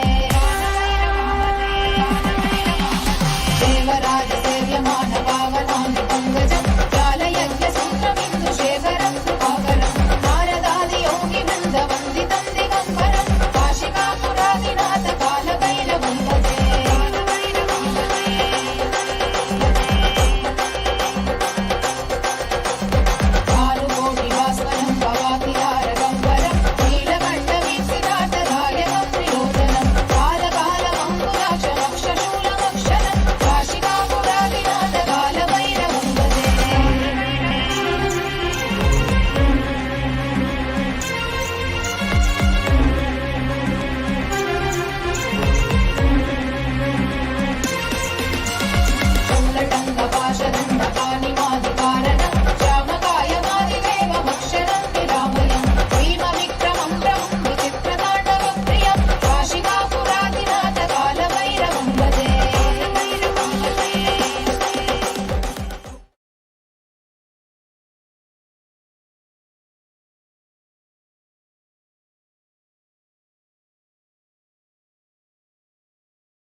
It is such a powerful darshan of Bhagavan Mahakala Bhairava. Just had this beautiful darshan. Now we are going